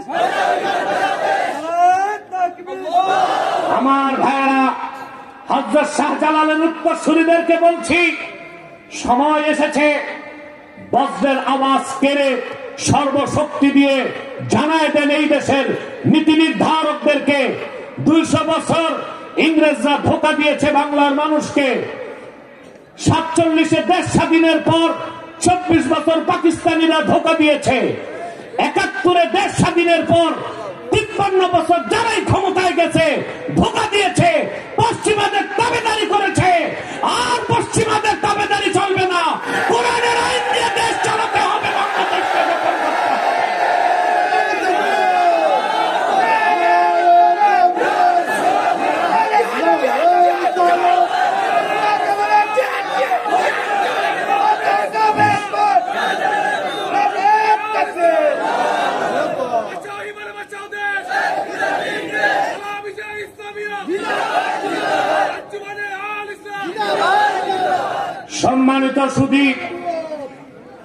সম্মানিত সুধী, অতএব পঞ্চায়েতের সুষ্ঠু বিচার না থাকার কারণে মামলাগুলো আদালতে যায়। আর আদালতের মামলা, দাদা মামলা দেয়, নাতি রায় পাবে কিনা সন্দেহ আছে। তাহলে আপনি সকালে জিকির করবেন, সন্ধ্যায় জিকির করবেন, আর সারাদিন করবেন শয়তানের চামুন্ডাগিরি। আল্লাহকে এরকম জিকির চান? জিকিরের মানে কি? ইস্তিহদারু মারিফাতিল্লাহি আযজা ওয়া জাল। জিকিরের অর্থ হচ্ছে ঈমান আনার পরে মুমিন সর্বদাই তার অন্তরে আমার আল্লাহর পরিচয় ধারণ করবে, আমার আল্লাহর স্মরণ রাখবে। যখন সে দুনিয়াতে আল্লাহর স্মরণটা অন্তরে লালন করে চলবে, আল্লাহর ভয়তে সে ঘুষ খাবে না, সুদ খাবে না, পরের হক বাড়বে না, পাল্লায় ওজনে কম দিবে না, আরেকজনের ক্ষেতের সীমানাও ধাক্কাধাক্কি করবে না, চগলখড়ি করবে না, জেনা করবে না, মিথ্যা বলবে না, নামাজ তরক করবে না। শুধুমাত্র আল্লাহর ভয়টাই মানুষকে অপরাধ মুক্ত চরিত্রবান বানাই দিতে পারে। আগে দুর্নীতি ছিল, এখন দুর্নীতি নাই, কথা বলে না। কারণ সেট আপ চেঞ্জ করছেন, নীতি তো চেঞ্জ করেন নাই। শিক্ষা নীতি বদলাতে হবে। আপনারা যে শিক্ষা দিচ্ছেন, অফিসাররা এই শিক্ষায় শিক্ষিত হয়ে সুদ আর ঘুষ ছাড়তে পারে না। কারণ যে সেকুলার শিক্ষায় এই সচিব আমলা কামলা বানাইছেন, তাদের অন্তরে পরকালের কোনো বিশ্বাস নাই, আল্লাহর ভয় নাই। আমরা তো এটাই বলি, আমরা বলি না আলেমরা বিজ্ঞান প্রযুক্তি শিখানো যাবে না। সকল বিজ্ঞান প্রযুক্তির আবিষ্কারই তো মুসলমানরা করে দিছে। তা আমরা বিজ্ঞান প্রযুক্তির বিপক্ষে যাব কেন? আমরা ওই রকম বিজ্ঞান শিখতে চাই না যে বিজ্ঞান নাস্তিক বানায়। আমরা ওই রকম প্রযুক্তি শিখতে চাই না যে প্রযুক্তি আমাদেরকে মানুষ্যত্ব থেকে পশুত্বের দিকে নিয়ে যাবে। ওই রকম আধুনিকতা চাই না যে আধুনিকতা আমাদেরকে রোবটের মতো যান্ত্রিক একটা জন্তু বানায় দিবে। আমরা মানুষ হতে চাই, চরিত্রবান হতে চাই। আর দ্বীনি শিক্ষার কোনো বিকল্প নাই। আমরা এটাই বলি, প্রাইমারি থেকে বিশ্ববিদ্যালয় পর্যন্ত বিজ্ঞান পড়াও, প্রযুক্তি পড়াও, ভূগোল, কেমিস্ট, জুলজি, বোটানি, কসমোলজি সব পড়াও, কিন্তু কোরআন হাদিসের শিক্ষাকে বাধ্যতামূলক করে দাও। যে লোকটা অফিসার হবে, একদিকে হবে সরকারি কর্মকর্তা, আরেকদিকে হবে বুজুর্গ, আল্লাহ বলা পরহেজগার। তখন দুর্নীতি বন্ধ করতে আর দুদক লাগবে না। এখন তো অফিসার চিন্তা করে দুদক কমিশনার খোঁজ পায় কিনা, কিন্তু যার অন্তরে ঈমান আনার পরে আল্লাহর ভয় থাকবে, আল্লাহর স্মরণ থাকবে, সে জানে তার কাঁধে 2 জন কমিশনার আল্লাহর পক্ষ থেকে বসে আছে। নাম কি?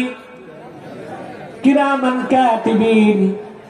রাতের অন্ধকারে, দিবসের আলোতে, কিংবা 70টা কামরার ভিতরে যে আপনি যদি গুনার কাজ করেন, আপনার বাবা দেখবে না, মা দেখবে না, স্ত্রী দেখবে না, সরকার দেখবে না, সিআইডি দেখবে না, দুদক দেখবে না, ডিজিএফআই দেখবে না, কিন্তু কিরামান কাতিবিন অক্ষরে অক্ষরে সব লিখে আপনার ফাইল রেডি করে দিবে। জিকিরের অর্থ কি? ইস্তেহদারু মারিফাতিল্লাহি আযজা ওয়া জাল্লা ফিল কলবে। কলবে অপবিত্র হৃদয়ে আল্লাহর জিকির কখনো ঢুকে না। এই জন্য আগে হৃদয় পবিত্র করতে হবে। তার মানে সবকিছুর আগে ঈমান এনে হৃদয় পবিত্র করবেন। ওই হৃদয়ে কার স্মরণ থাকবে? 3 নাম্বার কাজ আল্লাহ দিলেন ফাসাল্লাহ। এটা হচ্ছে মুদাওয়ামাতু ফি খিদমাতিল্লাহ, আল্লাহর গোলামিতে নিয়োজিত থাকা। নামাজের চেয়ে শ্রেষ্ঠ কোন ইবাদত নাই। এই 3টা কাজ করবেন, কথা বলে না জোরে মাতো। আমি আজকে ওয়াদা নিতে চাই, আমার যুবক ভাইরা, তোমরা যারা নামাজ পড়ো না, আজ থেকে নামাজ পড়ার ওয়াদা করতে হবে। রাজি আছেন? হাত তুলে দেখান, বলেন ইয়া আল্লাহ আমি ওয়াদা করছি আজ থেকে 5 ওয়াক্ত নামাজ জামাতের সাথে আদায় করব। যদি শয়তানের প্ররোচনায়, বলো শয়তানের প্ররোচনায় নামাজ ছুটে যায়, তওবা করে কাজা হিসেবে নামাজ আদায় করব। হাত তামান। নামাজ ঠিক, সব ঠিক। সুবহানাল্লাহ। নামাজ ঠিক, সব ঠিক। এবার আসেন, আমি 2টা আয়াতের ব্যাখ্যা আপনাদেরকে শোনালাম। পুরা 1 ঘন্টা 15 মিনিট চলে গেছে, আর 15 মিনিট আমাকে টাইম দিতে হবে। তার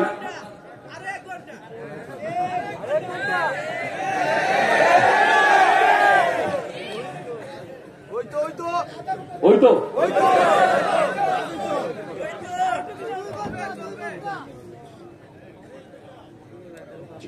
অবশ্যই কথা শুনতেছেন তো? কতক্ষণ হইতো এটা তো আমি বুঝি।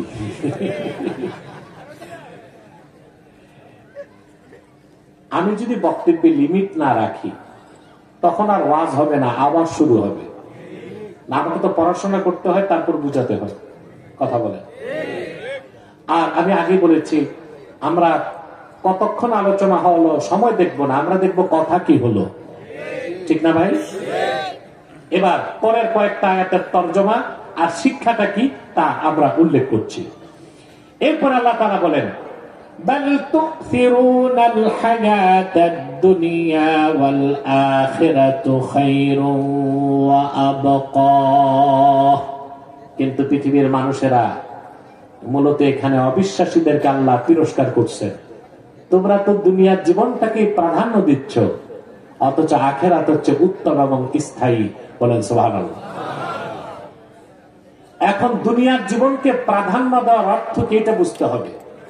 আল্লাহ কিন্তু মুমিনদেরকে বলেন নাই দুনিয়া বাদ দিয়া চাকরি বাকরি, ব্যবসা, লেনদেন, বিচার আচার, শিক্ষা, সংস্কৃতি এসব বাদ দিয়া আমরা শুধু মসজিদ মাদ্রাসায় বসে তসবিহ পড়বো।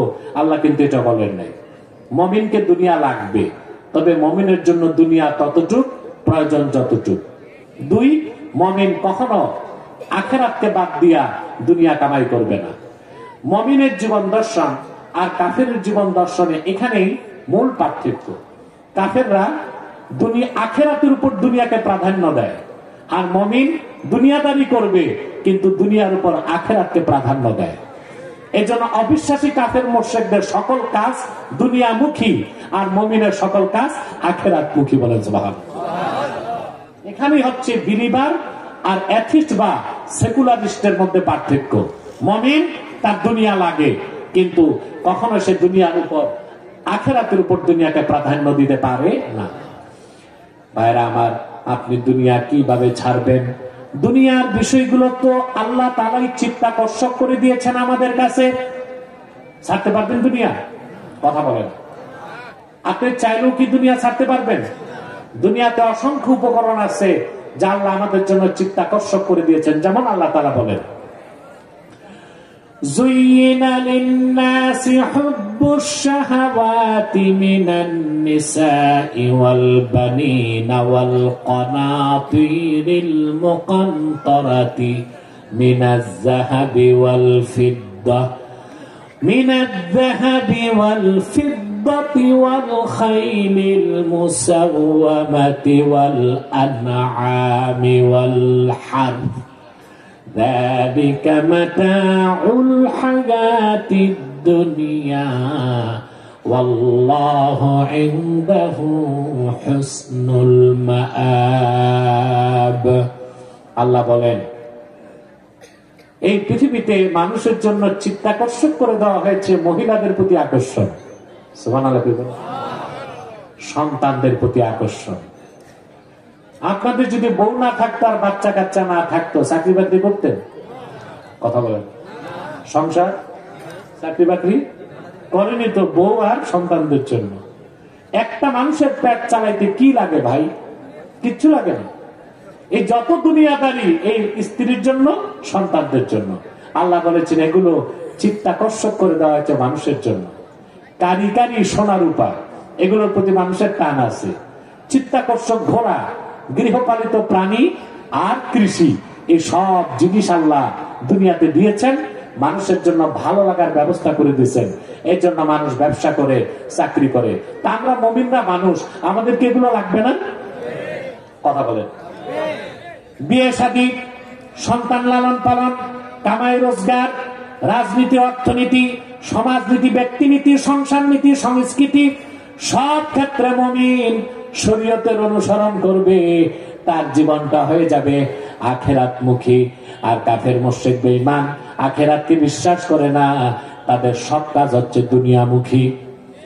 কাফেরদের ব্যাপারে আল্লাহ তাআলা বলেন الذين يستحبون الحياة الدنيا على الآخرة ويصدون عن سبيل الله ويبغونها عوجا أولئك في ضلال بعيد। যারা কাফের, যারা মুশরিক, যারা বেঈমান, তারা আখিরাতের উপর দুনিয়াকে প্রাধান্য দেয় আর মানুষকে আল্লাহর পথ থেকে সরায়। আল্লাহর পথকে, ইসলামকে বক্র করার চেষ্টা করে, যা কোনোদিন পারে নাই, পারবে না। আল্লাহ বলেন তারা সুস্পষ্ট গোমরাহিতে আছে। তাহলে আমাদের শিক্ষা হচ্ছে আমরা দুনিয়াদারি করব, চাকরি করব, ব্যবসা করব, কিন্তু শরীয়তকে অনুসরণ করব। আর চাকরি বাকরি, ব্যবসা, রাজনীতি করতে যে আখিরাতকে নষ্ট করব না। এই সবকটা পেলাম। আসেন এখন একটু রাজনীতির আলাপ। রাগ করলেন? আমি আপনাদের প্রচলিত রাজনীতিতে বিশ্বাসী না, আমি ইমাম হোসেনের খেলাফার রাজনীতিতে বিশ্বাসী। আমি এটাই চাই। তবে আমি চাই রাষ্ট্র ক্ষমতায় খেলাফত প্রতিষ্ঠিত হবার আগ পর্যন্ত আমার দেশে ইসলামের পক্ষে কথা বলার জন্য একটা শক্তিশালী দল, একটা গ্রুপ, ওলামায়ে কেরামের একটা বিরাট অংশ সংসদে থাক। ওটা কি হালাতে ইদতিরার, এটা শরীয়তের একটা নিয়ম আছে। আয-যারুরাতু তাতাকাদ্দারু বিকদরি যারুরা, যেমন বিশেষ প্রয়োজনে হারামটাকেও শিথিল অবস্থায় গ্রহণ করা যায়, হারাম মনে করে হালাল মনে করা যাবে না। যেমন আপনি গেছেন ঘুরতে, কোথাও পথ হারায় ফেলছেন, 3 দিন খাবার নাই, মারা যাবেন খাবারের অভাবে, দেখলেন একটা মরা গরু পড়ে আছে। মরা গরু খাওয়া কি? কিন্তু ওই মুহূর্তে জীবন বাঁচাতে যতটুকু দরকার ততটুকু আপনি খাইতে পারবেন। আপনি যদি মনে করেন যেহেতু খাওয়ার অনুমতি আছে, জীবন বাঁচাইতে কিছু বাড়ির জন্য নিয়ে যাই, ওইটা চলবে না।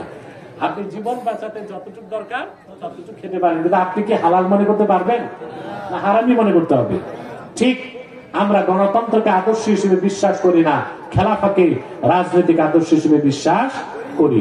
তবে আপৎকালীন মুহূর্তে খেলাফা প্রতিষ্ঠার আগ পর্যন্ত সংসদ তো খালি রাখা যাবে না। এই জন্য আমরা চাই ওলামায়ে কেরামের একটা বিরাট অংশ সংসদে যাক এবং তারা ইসলামের পক্ষে কিছু করতে না পারলেও ইসলামের বিপক্ষের আইনগুলোকে যেন বাধা দিতে পারে। বুঝতে পারছি? তা আসলে একটু রাজনীতির কথা। মুমিনের রাজনীতি আর অবিশ্বাসের রাজনীতিতে একটা পার্থক্য আছে। যেমন যারা সমাজবাদ, পুঁজিবাদ, গণতন্ত্র, সোশ্যালিজম, কমিউনিজম এগুলোতে বিশ্বাসী, তাদের বিশ্বাস হচ্ছে জনগণ সার্বভৌমত্বের মালিক। আর আমরা বলি না, আল্লাহ হচ্ছেন সার্বভৌমত্বের মালিক। এখানে রাজনীতি দুই মুখী হয়ে গেল, একটা আখেরাতমুখী, একটা দুনিয়ামুখী, ঠিক না? এখন বলা হচ্ছে দেশের talk of the country reconstruction of constitution, নতুন সংবিধান লেখা হবে, ঠিক না? তা সংবিধান 70 বার লেখলে আমার তোমার কি? নীতি তো চেঞ্জ করবে না, সংবিধানের মূল এটাই তারা লিখবে যারা লিখবে জনগণ সার্বভৌমত্বের মালিক। শিখ আমি বলেছিলাম দেশে রাজনৈতিক ভাবে সেরেক হচ্ছে। যদি সংবিধানের মূলে থাকে সার্বভৌমত্বের মালিক জনগণ, ওই সংবিধান মেনে রাজনীতি করলে আপনার রাজনীতি হয়ে যাবে দুনিয়ামুখী, আপনার গন্তব্য হবে জাহান্নাম। আর সংবিধানের মূল যদি হয় ইনিল হুকমু ইল্লা লিল্লাহ, সার্বভৌমত্বের মালিক আমার আল্লাহ, এটা যদি লেখা থাকে সুন্নাত তরিকায় রাজনীতি করেন, আপনার রাজনীতি হবে আখেরাতমুখী, আর রাজনীতিটা ইবাদত বলে গণ্য হয়ে যাবে। আর আমরা আজকে সংবিধান আমরাই লিখি, আমরাই ঈমান আনি, আবার সময় মতো আমরাই সংবিধান খেয়ে ফেলি। রাগ করবেন না ভাই, এটা অনেকটা হিন্দুদের মূর্তি পূজার মতো হয়ে গেল না? সরস্বতী পূজা, লক্ষ্মী পূজা, দুর্গা পূজার আগে পূজা মণ্ডপে একটা মূর্তিও কি থাকে? কথা বলেন। পূজার আগে এগুলো হিন্দুরা বানায়, তারপর নিজেদের বানানো এই খোদা নামের বেহুদা গুলো এগুলোর উপরই বানানে। আবার পূজার পর এগুলো কি পরের বছরের জন্য রেখে দেয় না ডেস্ট্রয় করে দেয়? আমরা কি করতেছি? আমরাই সংবিধান বানাই, আমরাই ঈমান আনি, আবার আমরাই কেটে ফেলি। আমার একটা ঘটনা মনে পড়ছে, বলবো? আমার না, আমিরুল মুমিনিন হযরত ওমর রাদিয়াল্লাহু তাআলা তিনি বসে আছেন, হঠাৎ একদিন হাসতে লাগছে। লোকজন বলেন, আমিরুল মুমিনিন কথা নেই বার্তা নেই হাসতেছেন কেন? বলে, জাহিলি যুগে এমন কিছু কাজ আমরা করতাম যা মনে পড়লে এখন হাসি আসে। তা হযরত ওমরকে লোকজন জিজ্ঞেস করলেন কি করতেন? বলে, জাহিলি যুগে আমরা কুন্না ফিল জাহিলিয়াতি নাসনাউ সানামাম বিল আজওয়া, জাহিলি যুগে আমরা খেজুর দিয়ে মূর্তি বানাইতাম, বুকে রাখতাম, মাথায় রাখতাম, বগলে রাখতাম, চুমা দিতাম, সাজদা করতাম, ক্ষুধা লাগলে খেয়ে ফেলতাম। ক্ষুধা লাগলে খাইতে সমস্যা হইতো না, মূর্তি কি দিয়ে বানাইতো? খেজুর দিয়ে বানাইতো। আজকে কি আমরা তাই করতেছি না? আমরাই সংবিধান বানাইতেছি, আমরাই সংবিধানের মালিক, দেশের মালিক, আবার আমরাই সময় মতো সংবিধানে ঈমান আনতেছি শপথ বাক্য পাঠ করে, আবার যখন মন চায় না সংবিধান। অতএব আমাদের রাজনীতিটা হতে হবে আখিরাতমুখী, দুনিয়াকে প্রাধান্য দেওয়া যাবে না, আখিরাতকে প্রাধান্য দিতে হবে। আল্লাহ পাক বলেন, ইন্না হাযা লাফিস সুহুফিল উলা সুহুফি ইব্রাহিম ওয়া মূসা। এই আখিরাতের কথা শুধু কোরআনে এসেছে তাই নয়, এই কথা পূর্বের কিতাবগুলোতে এসেছে, সহিফাগুলোতে এসেছে, বিশেষ করে ইব্রাহিমের উপর অবতীর্ণ সহিফাগুলোতে আর মূসার উপর অবতীর্ণ তাওরাতে। সাদাকাল্লাহুল আযীম ওয়া সাদাকা রাসূলুহুন নবিয়ুল কারীম ওয়া নাহনু আলা যালিকা মিনাশ শাহিদিন ওয়াশ শাকিরিন ওয়ালহামদুলিল্লাহি রাব্বিল আলামিন। আমি দীর্ঘক্ষণ আপনাদের বক্তব্য শোনালাম, এখন মুনাজাতের প্রস্তুতি নিচ্ছে। আমার কাছে কিছু প্রশ্ন মধ্যে আসার কথা, উত্তরগুলো দিব আমি। তার আগে আপনাদেরকে কিছু বিষয়ে আমি সতর্ক করে দিচ্ছি। আপনার এখানে বিভিন্ন দল মতের লোক আছেন না ভাই? কথা বলে না। আমি আপনাদেরকে করজোর অনুরোধ করছি, ব্যক্তিগত জীবনে দলাদলি করবেন না। আপনারা করেন, আপনাদের এই অঞ্চলটা দাঙ্গা প্রবণ এলাকা, কিছু হইলেই টাকা, এটা আপনাদের মেন অস্ত্র। মিয়া মুসলমানরা টাকা যুদ্ধ করে মারা, এর চেয়ে বড় জঘন্য হারাম কাজ আছে? কথা বলেন। আমাদের শত্রু যারা হামলা করতে যায় ওদের জন্য এগুলো রেডি রাখেন, ওদের ক্ষেপণাস্ত্রের জবাবে মুসলমান টাকাই মারবে ইনশাল্লাহ। ওটাই ক্ষেপণাস্ত্রের চেয়ে বেশি শক্তিশালী হয়ে অত্যাচারী জালেমদের সিনাকে ঝাঁঝরা করে দিবে। মারামারি করবেন না, অন্যায় ভাবে মানুষকে মারবেন না। আপনি যদি মানুষের গায়ে হাত তুলেন, মানুষের রক্তপাত ঘটান, আপনি যত বড় ইবাদত গুজার হন, নামাজি হন, ওই লোকটা মাফ করার আগ পর্যন্ত আপনার কোনো নাজাত নাই। আমি আপনাদেরকে যে বিষয়টি বলবো, আপনার বিভিন্ন দল ও মতের লোক আছেন, আমার করজোর অনুরোধ, দলাদলি করবেন না, মাসলাক নিয়ে ঝগড়া করবেন না। মাসলাক যার যার, ছেড়ে বলতে হবে, মাসলাক যার যার, দিন ইসলাম সবার। এর মানে কি, আমার মাসলাক আমি কিয়ামত তক ধরে রাখবো, তোমারটা তুমি ধরে রাখবা। দ্বীনের মৌলিক স্বার্থে আমরা এক হয়ে যাব, তিনটি স্বার্থে আমরা এক হয়ে যাব। কয়টা? ইসলামের সুমহান স্বার্থ রক্ষায় আমরা ঐক্যবদ্ধ হয়ে যাব, মুসলমানদের মৌলিক দাবি আদায় আমরা ঐক্যবদ্ধ হয়ে যাব, আর বাংলাদেশের স্বাধীনতা রক্ষায় আমরা এক হয়ে যাব। দুনিয়ার কোন পরাশক্তি নাই আমাদের স্বাধীনতায় হাত দিতে পারে। ফিলিস্তিনের নিরস্ত্র মুসলমান ইহুদিবাদী ইসরায়েলের 20 দাঁত ভেঙে দিয়েছে। বাংলাদেশের 14 কোটি মুসলমান, কাছের হোক দূরের হোক, যেই অপশক্তি আমার স্বাধীনতায় হাত দিতে চাইবে, তার কালো হাত ভেঙে টুকরা টুকরা করে দেওয়া হবে।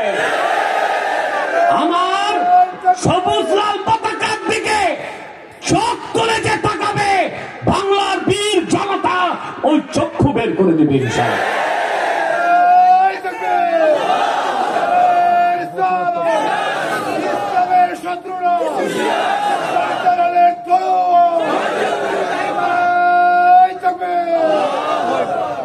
আমার ভাইয়েরা,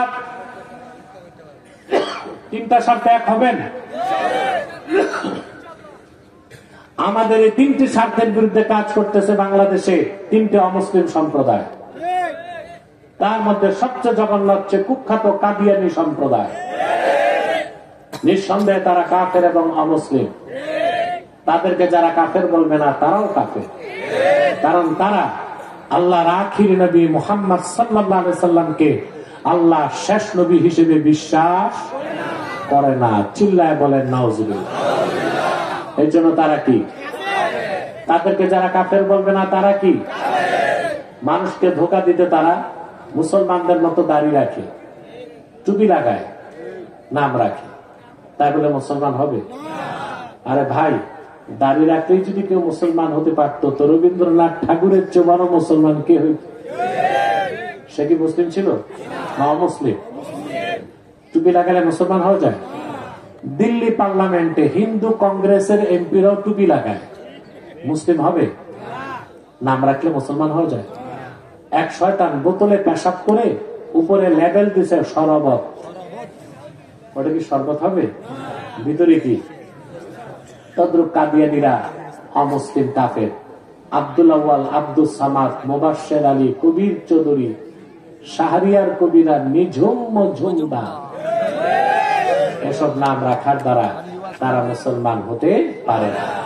আমার ভাইরা, আমার বন্ধুরা, আমার আল্লাহ নবীজি আমার মুহাম্মদ সাল্লাল্লাহু আলাইহি সাল্লামের ইসলাম ও কোরআনের হাজার হাজার হাজার বছর পরে বর্তমান ভারতের কুখ্যাত পাঞ্জাবের কুখ্যাত গুরুদাসপুরের কুখ্যাত কাদিয়ানে ইংরেজ আমলে এক শয়তান নিজকে নবী দাবি করছে। চিল্লায় বলেন নাউজুবিল্লাহ। ও শয়তানটার নাম রেখেছিল তার বাপ মির্জা গোলাম আহমদ কাদিয়ানী। সাবধান, তাকে গোলাম আহমদ বলা যাবে না, কারণ গোলাম আহমদ অর্থ আহমদ এর গোলাম। কোন কাফের কোনদিনও গোলাম আহমদ এর গোলাম হতে পারে না। আর কাদিয়ানের কাজ্জাব ছিল শেষ দরজার কুখ্যাত কাফের। সে গোলাম আহমদ এর গোলাম ছিল না, সে ছিল কুখ্যাত শয়তানের কুখ্যাত গোলাম। কাদিয়ানের কাজ্জাব মিথ্যানুবতের দাবিদার মির্জা গোলাম শয়তান কাদিয়ানির উপর গজব এসেছে 1908 সালে। যখন গজব এসেছে, কাদিয়ানের কাজ্জাব মিথ্যানুবতের দাবিদার ইংরেজদের পা চাটা গোলাম মির্জা গোলাম শয়তান কাদিয়ানি 1908 সালে ধ্বংস হয়ে কুখ্যাত জাহান্নামের কুখ্যাত কুকুরে পরিণত হয়েছে। তার অনুসারীরাও ধ্বংস হয়েছে। বর্তমানে কিছু কাদিয়ানি বাংলাদেশে আছে, ইতিমধ্যেই তারা 100 সেন্টার করে ফেলছে। বাংলাদেশে এখন হিন্দুদের উৎপাত চলতেছে, মুসলমানের দৃষ্টি ইসকনের দিকে। এই সুযোগে কাদিয়ানিরা বাংলাদেশের কয়েক জায়গায় নতুন কিছু আস্তানা করে ফেলছে। সিলেটের মুসলমান, সজাগ হতে হবে আপনাদেরকে। দুঃখজনক, কিছু আস্তানা সিলেটও করছে তারা। সোভানীঘাটে একটা করছে, সুনামগঞ্জ দিরাইতে করছে, মৌলভীবাজারে করছে, হবিগঞ্জ করছে। কত আত্মঘাতী সিদ্ধান্ত! হিন্দুদের বিরুদ্ধে আমাদের কোনো বক্তব্য নাই, তারা আছে অমুসলিম পরিচয়, আছে না? খ্রিস্টানদের বিরুদ্ধে আমাদের কোনো বক্তব্য নাই, তারা আছে অমুসলিম পরিচয়। আগাখানি বাংলাদেশে আছে না? ওদের বিরুদ্ধে আমরা মিছিল করি কেন? ওরা আছে অমুসলিম পরিচয়। আমাদের কথা এটাই, কাদিয়ানীরা যেহেতু নিঃসন্দেহে কাফের এবং অমুসলিম, তাদেরকে অমুসলিম পরিচয় থাকতে হবে, মুসলিম পরিচয় দেবার কোন সুযোগ নাই। নাম পরিবর্তন করে করে তারা মিথ্যা পরিচয় দেয়। কখনো নিজেদের পরিচয় দেয় আহমদী জামাত, কখনো বলে আহমদিয়া জামাত, কখনো বলে আহমদী সম্প্রদায়, কখনো বলে আহমদিয়া সম্প্রদায়, কখনো বলে আহমদী মুসলিম জামাত, কখনো বলে আহমদিয়া মুসলিম জামাত। সাবধান, যত কাদিয়ানি ছিল আছে থাকবে, তারা কেউ আহমদী জামাত নয়, আহমদিয়া জামাত নয়, আহমদী সম্প্রদায় নয়, আহমদিয়া সম্প্রদায় নয়, আহমদী মুসলিম জামাত নয়, আহমদিয়া মুসলিম জামাত নয়, তারা শয়তানি জামাত, কুখ্যাত জাহান্নামের কুখ্যাত কুকুরের দল। আমাদের সকল দলের একটাই দাবি, অনতিবিলম্বে স্বাধীন বাংলায় শয়তান কাদিয়ানীদেরকে রাষ্ট্রীয়ভাবে অমুসলিম ঘোষণা করতেই হবে, করতেই হবে, করতেই হবে।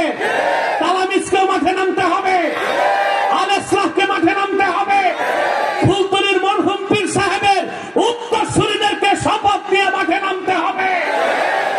কাদিয়ানীদেরকে রাষ্ট্রীয়ভাবে অমুসলিম ঘোষণার দাবি আদায়ে যদি জানমাল দিতে হয়, কারা কারা প্রস্তুত আছেন হাত তুলুন।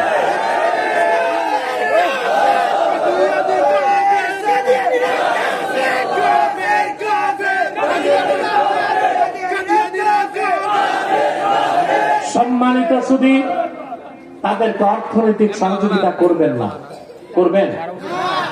করেন আপনারা? যে করেন, করেন। প্রাণ কোম্পানির যত জিনিস তাদের, সেজান কোম্পানির জুস তাদের, RFL এর পণ্যগুলো তাদের, প্রথম আলো নামের প্রথম অন্ধকার পত্রিকা, ডেইলি স্টার, কালের কণ্ঠ, এগুলো তাদের। এগুলো ধরবেন না, কিনবেন না, বেচবেন না, মনে থাকবে।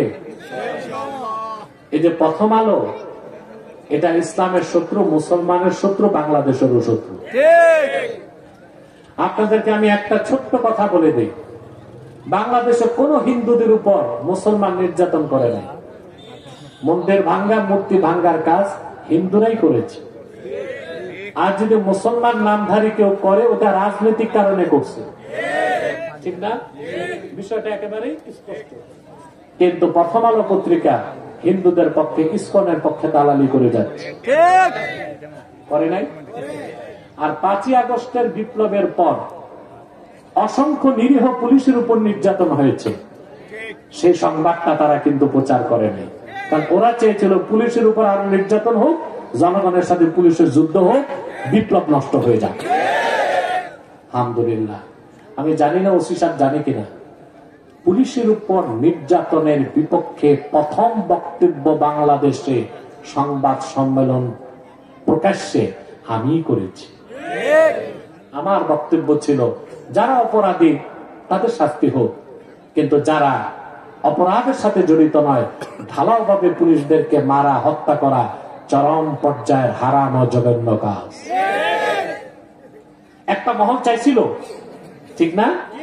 তো ইসলামের বিপক্ষে, দেশের বিপক্ষে, মুসলমানের বিপক্ষে যত চক্রান্ত বিজাতিদের, এগুলোকে প্রচার করে প্রথম আলো। অতএব এই পত্রিকাকে আপনারা বয়কট করবেন, রাজি আছেন? কাদিয়ানীদের কোন পণ্যদ্রব্য ধরবেন না, কিনবেন না, বেচবেন না, মনে থাকবে? এটা আপনাদের নৈতিক দায়িত্ব। আর একটি অমুসলিম সম্প্রদায় আমাদের বিপক্ষে চক্রান্ত করছে, ইসাই জামাত, খ্রিস্টানদের একটা দল। 75 সালে তারা বাংলাদেশে ঢুকছে। এই পর্যন্ত 2.5 লক্ষ পরিবারকে তারা খ্রিস্টান বানাই দিচ্ছে। তারা দাড়ি রাখে, টুপি লাগায়, বলে আমরা ইসাই জামাত, মানুষকে খ্রিস্টান বানায়। পরে বলে তুমি কে? বলে আমি মুসলমান। কি মুসলমান? ইসাই মুসলমান। বলে তার অর্থ বুঝো, তুমি ঈসার উম্মত মুসলমান। ঈসার উম্মত মুসলমান না খ্রিস্টান। এই দলের ব্যাপারে সাবধান থাকবেন। আরেকটা ফিতনা হিজবুত তাওহীদ। এটা আসলে হিজবুত তাওহীদ না, হিজবুত শয়তান। এদের একটাই কাজ, জনগণকে আলেমদের থেকে সরায় দেওয়া। দেশের সমস্ত আলেম ওলামা, পীর মাশায়েখদেরকে তারা ধর্ম ব্যবসা এবং ভণ্ড বলে। নাউজুবিল্লাহ বলবেন না? ব্যক্তিগত কোন আলেমকে যদি আপনি গালি দেন, আপনি কাফের হবেন না, ফাসেক হবেন, গুনাহ হবে। কিন্তু ফাতাওয়া শামীতে এসেছে, ইবনে আবিদিন শামীর মত, সকল আলেমকে যদি কেউ গালি দেয় তার ঈমান নষ্ট হয়ে যাবে। ইহানাতুল উলামাই কুফরুন, সামগ্রিকভাবে আলেমদেরকে অপমান করা কুফর। মনে থাকবে? তাহলে হিজবুত তাহরীর কি করতেছে? জনগণ থেকে আলেমদের সরাইতে চায়। কারণ আপনারা জানেন যে বকরির পালের রাখাল নাই, ওই বকরি যায় বাঘের পেটে। আর যে কওমের নেতৃত্বে আলেমরা থাকে না, ওই কওম যায় বিজাতির খপ্পরে। অতএব আপনারা ফুলতলির মরহুম পীর সাহেব আল্লাহ শামসুল উলামা আল্লামা আব্দুল লতিফ ফুলতলি রহমতুল্লাহ রুহানি সন্তান জানা, আপনাদের দায়িত্ব কিন্তু অনেক বেশি। স্লোগান দিবেন, বাঁচাও ইমান, বাঁচাও দেশ। বাসে স্লোগান দিয়া বাড়িতে যে বসে থাকবেন তা চলবে না। উনি যে আদর্শ আপনাদের শিখিয়ে গিয়েছে, ইসলামের পক্ষে জীবন দিতে হবে, দেশ রক্ষায় ঐক্যবদ্ধ হইতে হবে, এটা লালন করতে হবে। আপনি পারবেন না ইনশাআল্লাহ?